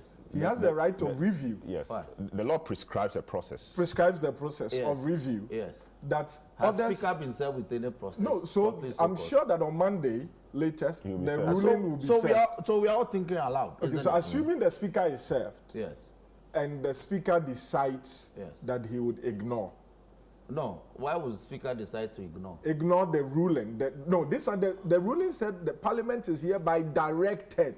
Speaker, you know, Speaker has no voting rights in the Yes, in the yes, chamber. yes, So yes. thank you very much. No, but so if it is served, and then because whatever is done, even though parliament is the speaker of parliament is the one that is the party, the service on the speaker of parliament is deemed service on all other members of parliament for this Do you know the purpose. same Supreme Court said that the Speaker, in this sense, is the non-partisan Speaker, Yes, Speaker pro tem, not Speaker pro tem, yes, and not member presiding. yes, Okay. yes. And in all these matters, he has no voting rights. Well, do you think the speaker would want to exercise the right of review under the constitution for the purposes of the learning of the law, breach of natural review justice? Of which? Of this. The execution, the ruling on the stay The of ruling on execution. the execution. I think the Supreme Court has power to vacate its own orders. Yeah, Is so it not? would there be an application to the Supreme Court to vacate its order? Or the Supreme Court to think so this motive is should an do ex that? parte application. The Supreme Court, in its wisdom, like we all know, like we all been taught, ought to have referred this matter to put Speaker on notice for him to be heard. If once that has not been done, I think that the Supreme Court, if they reconsider their position, they have the power to vacate whatever orders they must have done. But I think that the so-called order that they said they were staying, there's nothing to stay. Speaker declared. Speaker has made a declaration. So the consequences flowing from the Yes. declaration Is what they are saying. Yes, is what they are yes, I saying. believe that because the consequences will be that the seats are vacant. There's And- consequences. and there could be reconstitution The of consequences committees, are etc. myriad. Yeah, so that's what Myriad. the Supreme Court Oh, is staying that's what they are saying. Yes, Yes. it seems that is the import of it. of the ruling. And these days they say Do you that, read it from the ruling? oh yes, Oh, where? So Parliament is hereby directed Yes. to recognize and allow the 4 affected members of Parliament Yes. hearing named to duly represent their constituents and conduct the full scope of duties of their offices as MPs pending the determination of this suit. and so if they Covers everything. remain, Yes. it means that there will not the current reconstitution cannot occur. composition is valid. Oh, I see. Is that what you think? That is But- my, but that that's is what my it means. appreciation No, of the ruling. Recomposition of committees doesn't mean this The at all. reconstitution occasioned by the vacation. No, recomposition cannot always be done. Yeah, by but Parliament. reconstitution in this case occasioned by the vacation. But who says that we'll reconstitute the committees as a result of? So when they are reconstituting, will this 4 be part of the reconstitution? Why, if we decide to, we can. No, we can because say I that think as per a the result. parliamentary standing orders, the committees, the majority has some numbers on some committees, Yes. the minority. And so now, if we go by the speaker's ruling, the consequences is that the party that we thought was in the minority Yeah, so that is will now in change. the majority. So the numbers will So change. the numbers in the committees will change. change. Okay. But if the ruling is saying that the parliament should proceed as if these 4 persons are still Then it in their means that respective the numbers seats, will not change. it means that The then there's- personalities may change if, he if wants we to go still by the reconstitute, implications but the of numbers this. will change, and that's what they want. Anyway. All right, so Vincent, Senior doesn't want to give much away. Parliament will be Parliament on Tuesday. so Vincent, I mean, what will your side do on Tuesday? But then let me ask my brother a question. That is, Honorable Dafiamepo. Is he saying that indeed there was no need to stay the hands of the Speaker of Parliament as far as the execution of his ruling was concerned, in respect to members of Parliament who has a business to perform from yesterday till Monday or Tuesday? Because we all know that the work of Parliament is just not on the floor of Parliament. I want to hear his comment about this. Yes. As for when a declaration is made under 97, you cease to be an MP. It's that simple. But that is not the end. So the argument that the constituencies that have been affected have been denied representation is a zero-sum argument, because the law permits electoral commission to quickly organize a by-election for the people to elect now a new that is person. about 3 months. Now that is about less than 3 months. Exactly. You see, the NPP is doing this because we've entered the 3 months non-by-election window. That is what you are doing. Otherwise, you wouldn't have done this to Adjoa Safwa. You came for Adjoa Safwa to be removed under 97. Speaker used the principle of audio alteram partem not to make pronouncement on that. You were edging on him. In fact, you even submitted on the floor. Well, it's okay. That once, no, it is not okay. Let me expose you. It is not okay. It is not okay. All right, you wouldn't have gone to the Supreme Court if this were happening in July. But as if the argument even about the representation of the people, the Constitution even recognizes that at some point, given some circumstances, people may not be represented. So, for example, if an MP dies 3 months to an election, there will not be representation for the people of that constituency.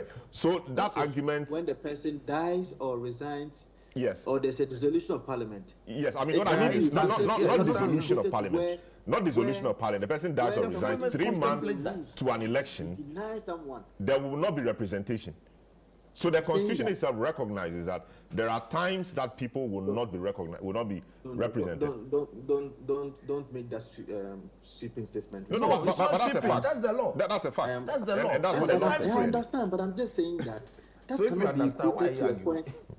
But that cannot be equated to a point whereby someone will be denied representation. I say for the people of SAL are denied. Are you not concerned? The people of SAL have no representation in Parliament. Of a night Parliament, it is not enough. So let me ask, Asifa, so assuming that you quoted Article 19, assuming the matter went to the High Court, and the High Court determined that by the action of the persons involved, they had vacated their seats, and the time frame is the same, would you have put forward the argument of representation of the people in those constituencies? You go to the Court of Appeal. That's the highest point when it comes to parliamentary elections. All right, let me speak to Franklin. Franklin, welcome to the program. I don't know where you stand in all of this. Happened on Thursday, Friday, and we are still taking it in. From a layman point of view and from civil society viewpoint, what do you make of all of these happenings? Well, good morning to everyone. I've been patient to listen to everybody. I thought you were just going to treat me like the way politicians have treated Sam. Not at all. Which is rather interesting, isn't it? For me, look, I think where I stand essentially has to do with the party discipline. I think for me, if somebody went to contest an election, an MP contested an election, and the person lost, yeah, I mean, you lost, fair and square. I don't see why you should decide that because of certain things that you thought did not go your way, then you decide to go independent. I mean, from that moment that for the very moment you show that intentions, and actually decided against all the normal rules that prevailed for everybody who contested that election, you're going to go as an independent. For me, I think that tells me clearly that you forfeited that opportunity to represent me in the future. So all the dance around whether in the future the person will be representing me or not representing me, frankly, doesn't make any sense to me. I think that I want to start from, and I think if anybody was minded to be a bit more fair and sensible, you'd have thought that that's the question, how did you arrive at this particular, how did you arrive here, right? And I think that's what maybe some of us are not really asking, we are not asking those hard questions. How did we arrive at this particular junction, where some people contested elections, lost, and then decided that they were going to, they don't like the outcome, so they will decide that they want to become independent. For me, I think at that moment, as I said, you've actually left your soul and your body, your body and your soul have actually left the party. And I thought maybe, I don't know, I'm not a lawyer, and I think that maybe lawyers here can help me here, because all of you are lawyers, by the way. I mean, isn't it the question about your intentions also? Isn't the issue about your intentions, as in your mind? How do you call it? You guys call it men's ring, right? What exactly were your intentions? What did you think you were doing when you decided that you, in the next parliament or so, you represent another party, right? And I think for me that's a very important question. But I think at the end of the day, I still come back to the same issue about party discipline.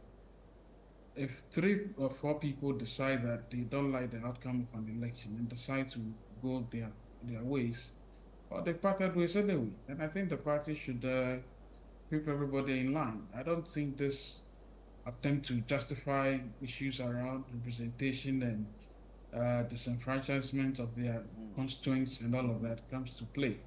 But I'm sitting here asking myself, why am I even commenting on this issue? This is somebody who is part of SAR that was deliberately and callously disenfranchised. And the Supreme Court actually participated in this bedlam, actually. They frustrated us, but the courts in whole have frustrated us. Can't believe, Honorable Dafemepo, I'm sure you heard the outcome of that, the outcome of the case we took to the whole High Court, yes, right? Yes, after being frustrated by the Supreme Court. Then we were told to go to the High Court. We went to the High Court. The High Court entertained us for 3 years and virtually told us at the end of the ruling, at the end of the 3 years, that, oh, look, we didn't have jurisdiction for the matter. So I'm just saying that this is someone who we have been pillaged, we have been abused, we have been insulted, frustrated, including the participation of the Supreme Court itself. I mean, they actually started the first pillaging. And I'm here trying to justify why some pampered people who have served their term, collected money, and probably collect their pay and collect some ex-gratia should not be pampered because they decide that they don't want to represent their constituency and they love it because they lost at the election. How rich, really, isn't it? So it looks to me that we have a certain set of, and I was surprised that the Supreme Court could be this strict, right? I mean, look, even if this case was like, it was such that we had a few more months before the election, and so there could have been a by-election. The way they acted, the strict nature in which they decided to listen to this matter, claiming that, well, this borders on human rights and borders on people's representation, was quite an affront and an insult to the rest of us at SAR. And I think that, look, like I said this morning, I think even a gangster system would be unviable. Look, I don't want to say more, but I think I'm very angry that we are discussing this matter and making it look as if some people are more special than others. It's reprehensible and it's annoying.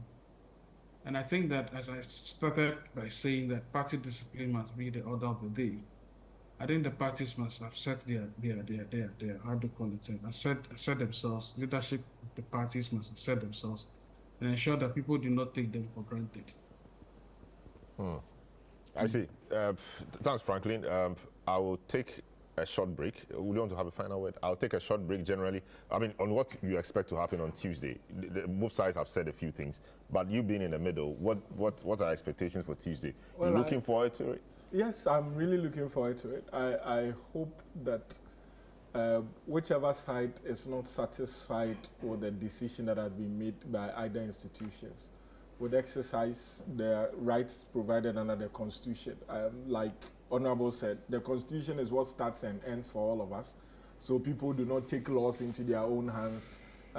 If the Speaker is not satisfied with the decision of the ordinary bench, let me put it that way, of the Supreme Court, the Constitution provides for the means by which they can either apply to have it set for them to vacate the orders by means of a review application, as it were, but rather if there's this approach to simply ignore the decision even after they are served. So speaking now, we don't know whether they've been served or not. We just hope that on Monday they will be served. And if they just decide to ignore it as if nothing has happened and even make commentary about it as if, listen, we won't mind you, it undermines the Constitution, it undermines the institutions, and then it takes away the comfort or the confidence that ordinary person like you and I, Selom, would have in those institutions. So I pray that at the end of the day, whatever it is, due process will be followed. even though we may have some misgivings about the way the majorities, I don't want to say majority, Honorable Afenyo Makin maybe went about it, or the process. You may have misgivings, but you can't take away the fact that he followed due process. In his own understanding of it, he has followed due process. He has gone to court to seek clarification. You may not be happy with how he went about it, the outcome, but the Constitution also provides the means that you can challenge what has been done. Even by the Supreme Court, you can apply for a review. And I hope that on Tuesday, the Speaker of Parliament or any other person for that matter affected by this decision may decide to follow due process. So we don't have, events like it's been said in other parliaments. It results in fiscals. No, I want to sit in this part. I also want to sit in this part. We are reconstituting the committee. At the end of the day, Ghana will be the loser, and we don't want that. Very well. So let me take a few of your messages, then we'll take a short break and get into the next matter. City, this is my personal question. Perhaps Bobby, you may answer this. If it is true that a CJ and a panelist or a panel are found to have been in violation of the Constitution, can that be used to sack the CJ from Etiam at Adenta?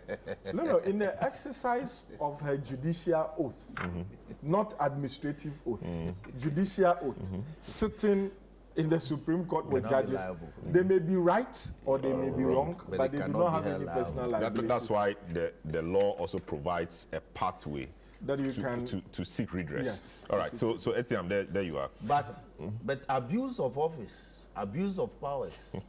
But administrative, yes, administrative. Yes. You see, empaneling is administrative. It's an administrative power. Yes, but how can you say that it's been abused? Why? You let the person establish that. Let the person as in whoever wants to petition. Yes. So these are matters that. But in the same vein, someone may say that because the Constitution says that you are not qualified to be a member of Parliament if you are guilty for, is it high treason or something? Yeah. An act that is in breach of the Constitution. Yes. And so somebody may say that the Speaker decided, like Vincent was saying, that per the Constitution, in their interpretation, it is only the High Courts that would have the jurisdiction to determine whether a seat is vacant or not. That is their interpretation. And that by the Supreme Court, by the Speaker of Parliament making that determination, the Speaker has breached Article 99. Does it mean that they also would want to start steps? They can raise that. I don't want to use the word impeach, but you know, it's their right to raise that. So that in the same way that somebody just shot the message that can the CJ, that's what I'm saying. At least whatever you want to do, follow the due process. That's all that I'm saying. So that's fine. So good morning, sir. I'm astonished by the speed of light with which this case was delivered. Until yesterday, I never knew the Supreme Court could be swift like that. I hope they apply to all others, including the LGBT case. So this from Jones in La. Sure, good governance is about a transformational leader, not about a political party. Malaysia, Singapore, Rwanda are all examples, you say. This one from Mashoud Ibrahim in Kanda says, fellow Ghanaians, let's vote massively for the humble and hardworking John Mahama, okay, to win the NDC, to win the election to reset our nation. The Supreme Court has to be in touch with the reality of the rules and laws in Parliament and not to be in bed with the MPP. Okay. Ankwanda from South Odoko Estate says, good morning. Please, the man talking about denying people representation, does he know about SAL? All right, you say that is hypocritical. All right, so Selam, does it mean that MP from a stronghold can switch to the other side and nothing happens? Elvis from Sakumono is asking. Freddie Ntema says, Selam, why is the NDC blaming everybody by themselves for a poorly executed operation to take over as majority? Who told Haruna to do Okromaf well ahead of the operation? Some of the things they started saying on reversal of financial appropriations sent panic not only in Ghana but amongst foreign financial partners of the country. So what did you expect the MPP and government, did you expect them to fold their hands and be idle? The judiciary certainly looked at the gravity of the likely confusion and chaos their threatening actions could land this nation into. That is another catastrophic escalating CD deterioration and downsliding of the economy once more. Okay, I see. But yes, do you think that the decision of Haruna saying that on the political platform armed Haruna and Co to prepare the process on the 15th and came to Parliament with it, if Haruna had kept, you guys had kept a secret and you announced on the floor of Parliament, would that be different? Would that have been different? Well, yes and no. But going to court, you can always go to court on a matter, even as the matter is of currency on the floor. So I don't think that it was Haruna's notice to file a petition in this matter. It's a possibility. It's a possibility. So, I see. All right. So this one says, let's consider the implication if the Supreme Court should rule that the Speaker didn't have the authority to declare those seats vacant.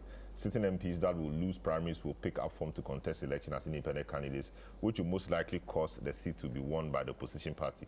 The political parties are the same agencies that will suffer the consequences as the floodgate has been opened. This law was to regulate and empower parties to be able to have a seemingly form of control over people who are elected on their tickets. We all know how long cases travel in the High Court. This talk with Dobu. All right, so we'll take a short break. We'll return, and then I'll deal with the matter of Asin Central and what the NDC is seeking the court to do to the EC. Don't go away. You're welcome back. This is the big issue, the final lap of the program, and we consider the NDC issues with the EC in terms of the Amenfi Central. Earlier I said Asin Central, but Amenfi Central. And of course, Amenfi Central MP is one of those 4 that Speaker Babin declared were no longer part of Parliament, that the Supreme Court is asked to be stayed. So there's an issue there. There was an election. The lady in question, candidate won, Joanna Jan Kujo won. The aggrieved MP, or some people took the matter to court, that a few things were not followed. I mean, eligibility and a few other things were the issues. And one of the reliefs they were seeking in court was to annul the election, or maybe cause a rerun of that particular election. So an interlocutory injunction was secured, and that meant that the lady could not be recognized by the EC as candidate. Now, an election, the nomination was open again. People filed, including the MP in question, who is now independent. But for some reason, he was disqualified, and the lady went unopposed. Now, I thought perhaps the NDC strategy was that because one of the reliefs was to annul the election, and so they went ahead to annul the election, it will render the interlocutory injunction order moot.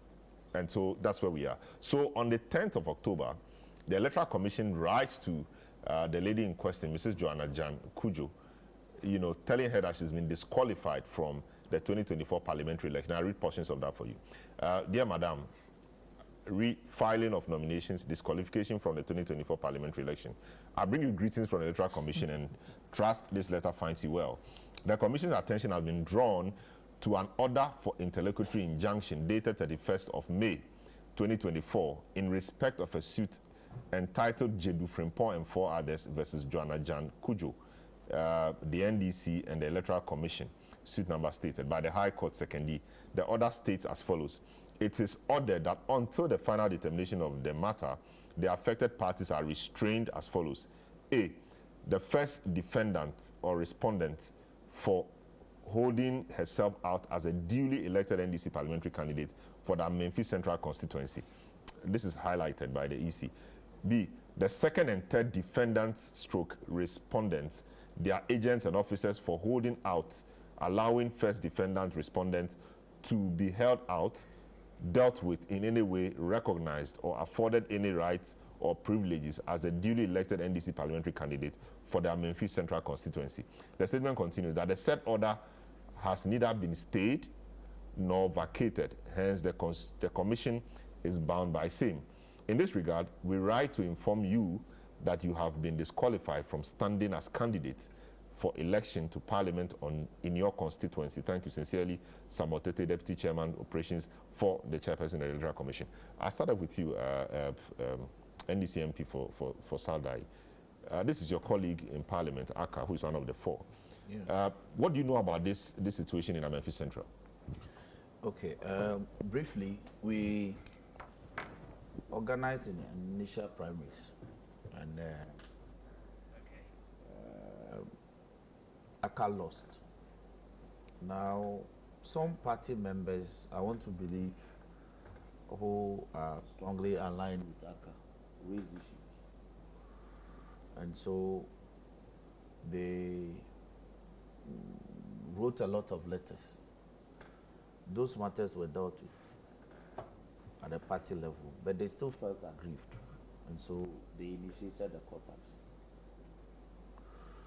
Now, they, as party members, and primarily they were calling for the annulment of the primaries that elected Joanna Jan, and for a fresh one to be organized. The party met and took a decision. And you also discovered that we were running against time, given the EC's deadline for filing of nominations. So I believe that on the Friday, I've forgotten the date, Friday, September 7th or 6th, the General Secretary issued a letter declaring that the primaries that elected Joanna Jan in Amenfi Central had been annulled. And with the same letter, therefore, open nominations for persons who were interested. So Joanna Jan again filed to contest the primaries. ACA also filed. My information is that when he went before the vetting committee detected some anomalies on his nomination form, including the impersonation. That's one person signing signatures of several different people, and there were several instances of that. I was further informed that he was given opportunity to put his house in order and regularize the documents, but somehow he could not. So eventually, the vetting committee had to render him ineligible as a city MP, and that is something very serious. So, and you know, the times were breached. I think Friday, Saturday, the vetting was down. The nomination closed on Friday. Nomination opens, I think, on Thursday, closed on Friday. Vetting was on Saturday. Then Sunday, the elections were held. So, because Joanna had now become the only eligible person, so the constituency got together and proclaimed her. And the party subsequently sponsored her to file her nominations Monday, Tuesday. I think the nomination closed on the 13th, if I recall, September. And so that's what I know. But ACA, we've also discovered that by the close of the nominations, ACA had also entered the race as an independent candidate and filed, and so is contesting the elections on his own terms as an independent candidate against the NDC-sponsored candidate Joanna Jan. Then, out of the blue, like you said, on the 10th of October, this letter erupted from Electoral Commission.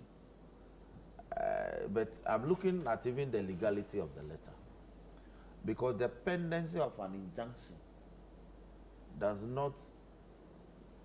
cannot render a party ineligible to contest in an election.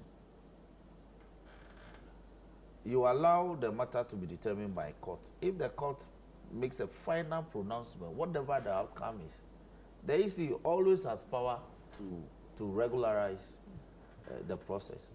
Either when the court declares that you are not fit to contest and therefore you leave, if you had won the election, you vacate your seat. The EC has power to organize by-election and all that. So to say that because there's a pending injunction, I will not allow you to contest in the public elections. With all due respect to EC, they don't have such powers. With all due respect to, it's only a court of law that can render a person ineligible in the law.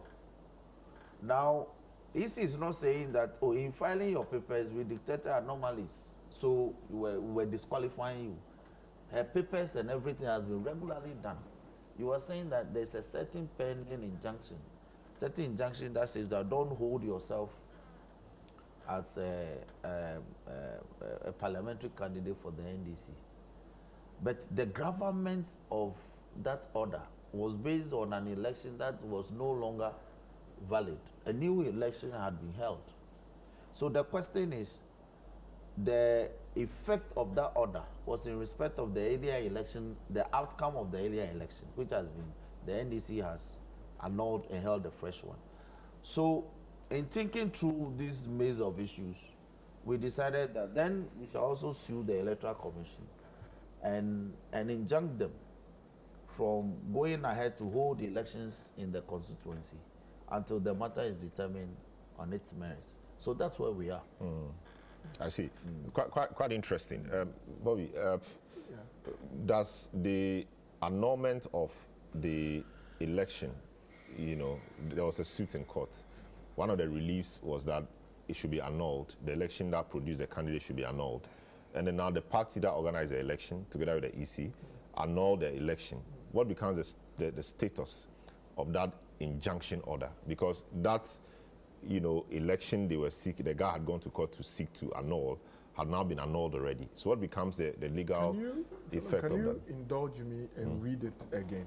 Because I think the wording of it is problematic. Okay. And maybe the lawyers because you see the EC is a party to this suit. And the injunction was also directed at them to prevent them from holding she's not an MP, so the lady out as the representative of the NDC in this election. Recognizing, yes. But the moment they put her picture there in the polls that are published, it means that they are recognizing her.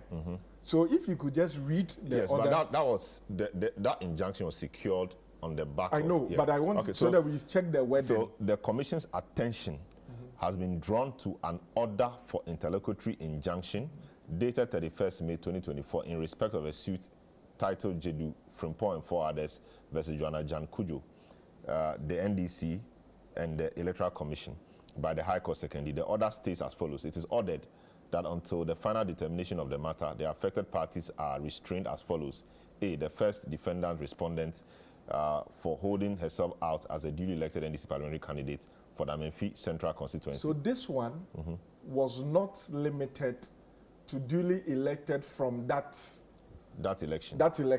So even though I agree with you that the intention by the order should have been the election at that time, I'm wondering why the defendants, after they knew that was annulled, did not take an application to the court to set aside the order on the basis that, because you see, when a court gives an order until the final determination of the matter, that order is actually valid and binding until either it is set aside or that matter actually ends, the substantive suit. So you cannot assume that because what you think was the subject matter of the order has been now, because the suit itself would have still been based on that earlier premise, but the suit has not been discontinued.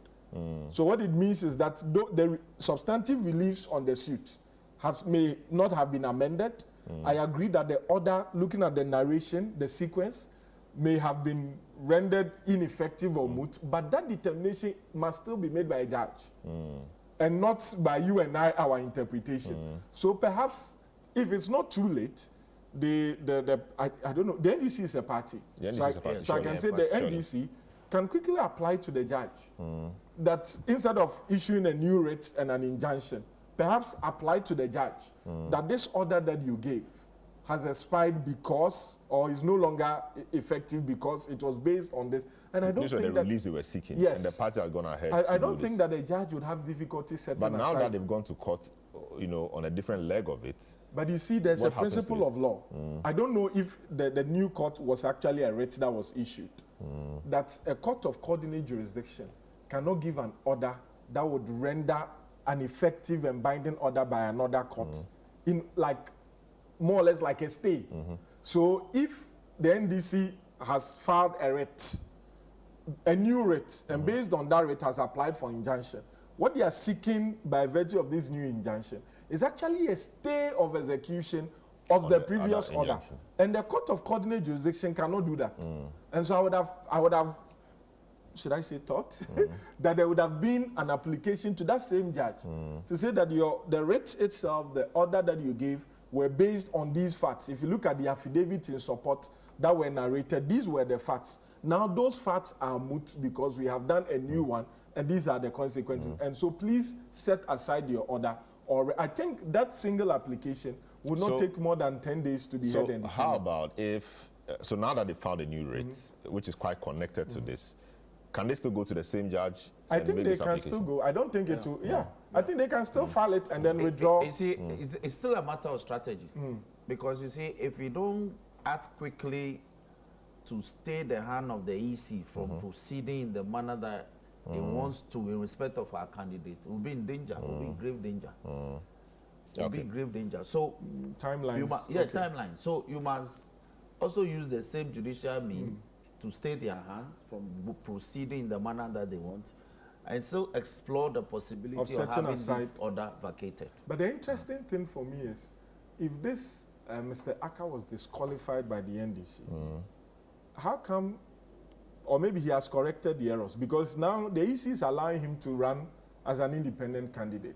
So yes, I think the independent candidacy, you don't go through two-stage process. Okay. The requirement you meet is with EC. Okay. Not with the party. But the party's requirement is also as laborious. Okay. In fact, the party's requirement is a replica of the EC requirement. All right. The only difference is that the EC will ask you to get signatures of 20 registered voters. The NDC will ask you to get signatures of 20 registered voters who are also NDC members. Card bearing. Exactly. So you need their card details as well as their voter ID card details. The first layer, the first step has a double layer. So it's more rigorous than the EC one. I see. So, Franklin, this is a small constituency matter, but it may have huge implications in the election. That should mean if the matters stay the way they are, it means the NDC will not have a candidate there. The other question we raised before Franklin comes in is why the EC waited, slept, until now. Yes. So we are detecting some mischief there. Because the order was issued long ago. And the EC actually participated in the proclamation of the, yes. Thank you. It was also something I was going to speak about. So we detect plain mischief in the midst of all that is happening nationally. And it's interesting. I mean, for the first time in many weeks, Galamsey is not on the table. And the political matters have driven Galamsey to the back burner. Yes.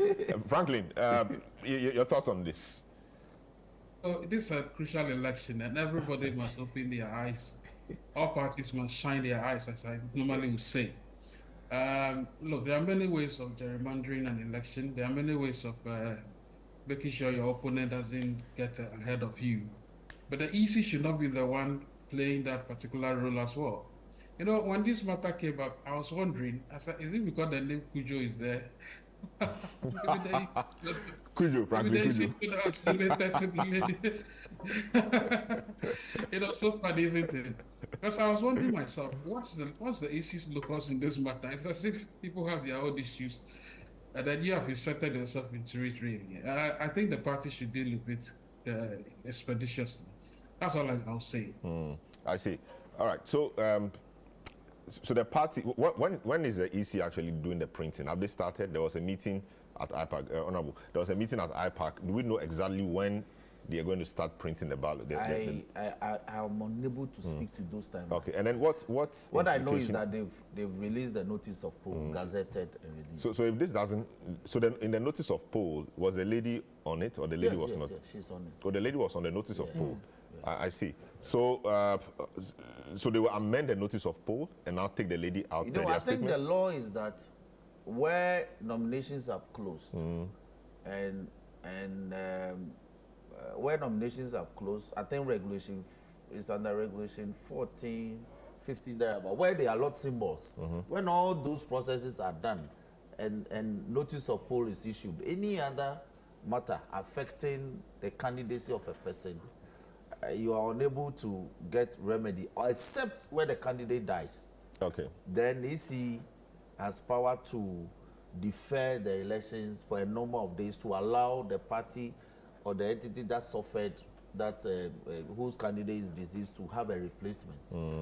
That's the only. So what would the EC do now? Now that the lady appears on the notice of poll, and they are now saying the lady is disqualified, I mean, because of the injunction order. So don't recognize you. But the lady will be on the ballot, or she will not be on the ballot? Well, okay, you are right. So even though the notice of poll has been issued, they will use administrative means to blot her on the ballot when the ballot is eventually printed. I see.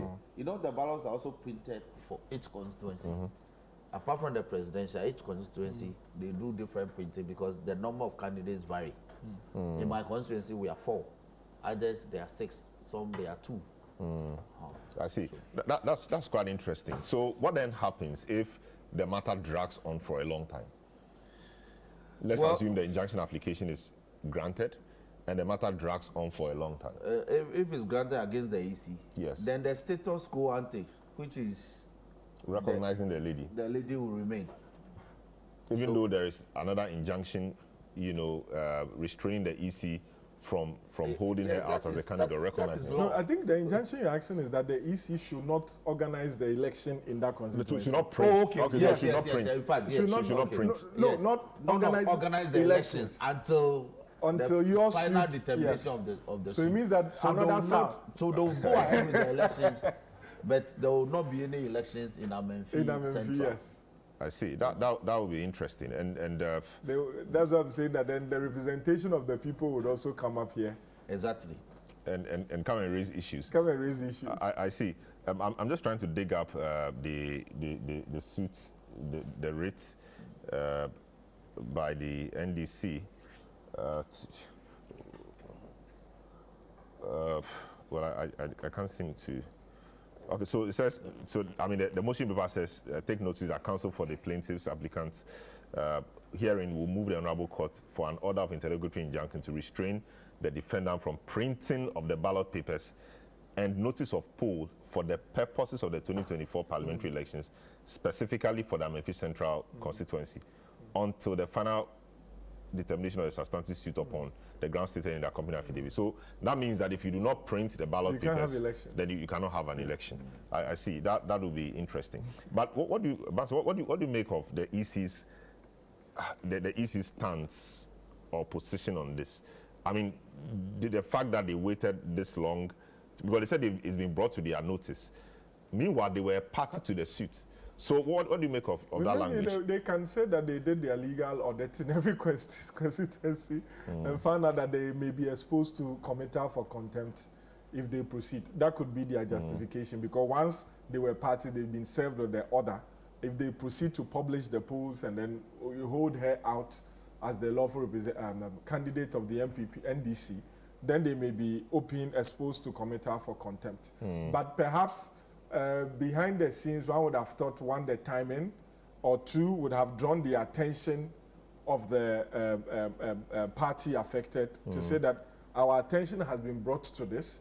Can you let us know the status of the case so that we know whether they are in the case? Maybe they would have not been served with. So maybe it would have written, let us know the status within 48 hours. Perhaps it would have drawn the attention of the NDC that, we forgot. This is because from what Honorable said, it seems that the fact that they reorganized the primaries to them was like, okay, it will render everything moot. But then the EC has a different interpretation of the orders of the court. Then they would have perhaps done this. At the end of the day, this action by the NDC is not only affecting the NDC candidates. It means that the people, in the constituency will be denied it's not as if only the NDC candidate's name should not appear on the ballot paper, but no election will be held in that constituency. The people would suffer. And the EC is not there to disenfranchise people, either by their actions or inaction. That is why they collaborate with the parties that will be involved. So I believe that some collaboration before the issuance of this letter may have resulted, because one, it's an internal party matter. So if internally they have done what the court suit intended to, but maybe administratively or procedurally they have not complied, they could have done that within 14 days and then come back with the EC, with the order saying that, listen, we have set aside this order. Because I don't see how the plaintiff in the original suit can still convince the court that the order for injunction is valid. On what affidavit? Because the facts that you deposed to have been overtaken by events. So it means that the court must vacate the order. If they want to file a fresh suit, they could have done so, but... Or a fresh application based on the existing suit, they could do so. Then that would have been argued, as opposed to different facts, you know, in support of it. So I think that collaboration with the parties may have prevented some of these agitations. I'm not sure, given the current happening between the NDC and the EC, that collaboration, well, maybe it could have happened, but I'm not sure. I'm not sure I don't think the NDC per se have been, I mean, because of the comments you made. They've had issues. I mean, you guys have had issues. Yes, but they've also collaborated to resolve the issues. Okay. We all watched what happened. If the NDC had said we will not go, that would have said, but they raised issues that were legitimate. That is why the EC responded to the issues. If they were not legitimate, because some of the EC said, listen, we admitted this is it, this is the explanation. It means that they were there and they've explained. So I don't think that the perception should be that they are loggerheads. At the end of the day, I've told, in my private chat with people, I've said that, listen, at this stage, the electoral commissioner is the God all the parties will pray to. Because after elections, we will not hear a sound from heaven saying that this is the one that has been elected. It is all the anointings on the flag bearers would be done by EC commissioner. So whether you like it or not, you have to collaborate with the EC. I see. Frankly, interesting discussion. I mean, the timing of the release, you think the party and the EC both went to sleep and all of a sudden sprung into life and realized that this is there and this could be an issue. What's your thinking around it? Well, I only advise everybody, again, to be careful because last minutes are dangerous. Is that what we say? I mean, I may be sounding like a broken record. Nobody knew that on the eve of an election, a letter will be written, basically disenfranchising my people. So anything is up for grabs anyway. So please, for MPP people, everyone must shine their eyes. Like I keep saying, be careful, because if you need to go back and make sure that every member of your party who is contesting an election keeps their eyes wide open. That's all I'll say. Because you see, this is a very contentious election, and I'm not saying that the EC may be up to any games, but you know, once bitten, twice shy. I would advise everybody to be careful, make sure that nobody springs up any surprise on you. And I advise my guy, who's the guy who's standing for the Guan area again? Guan. Fred. Yes, Fred Agbeni. And then Dr. please, you guys should be on the watch out, because I'm not too sure about Sal.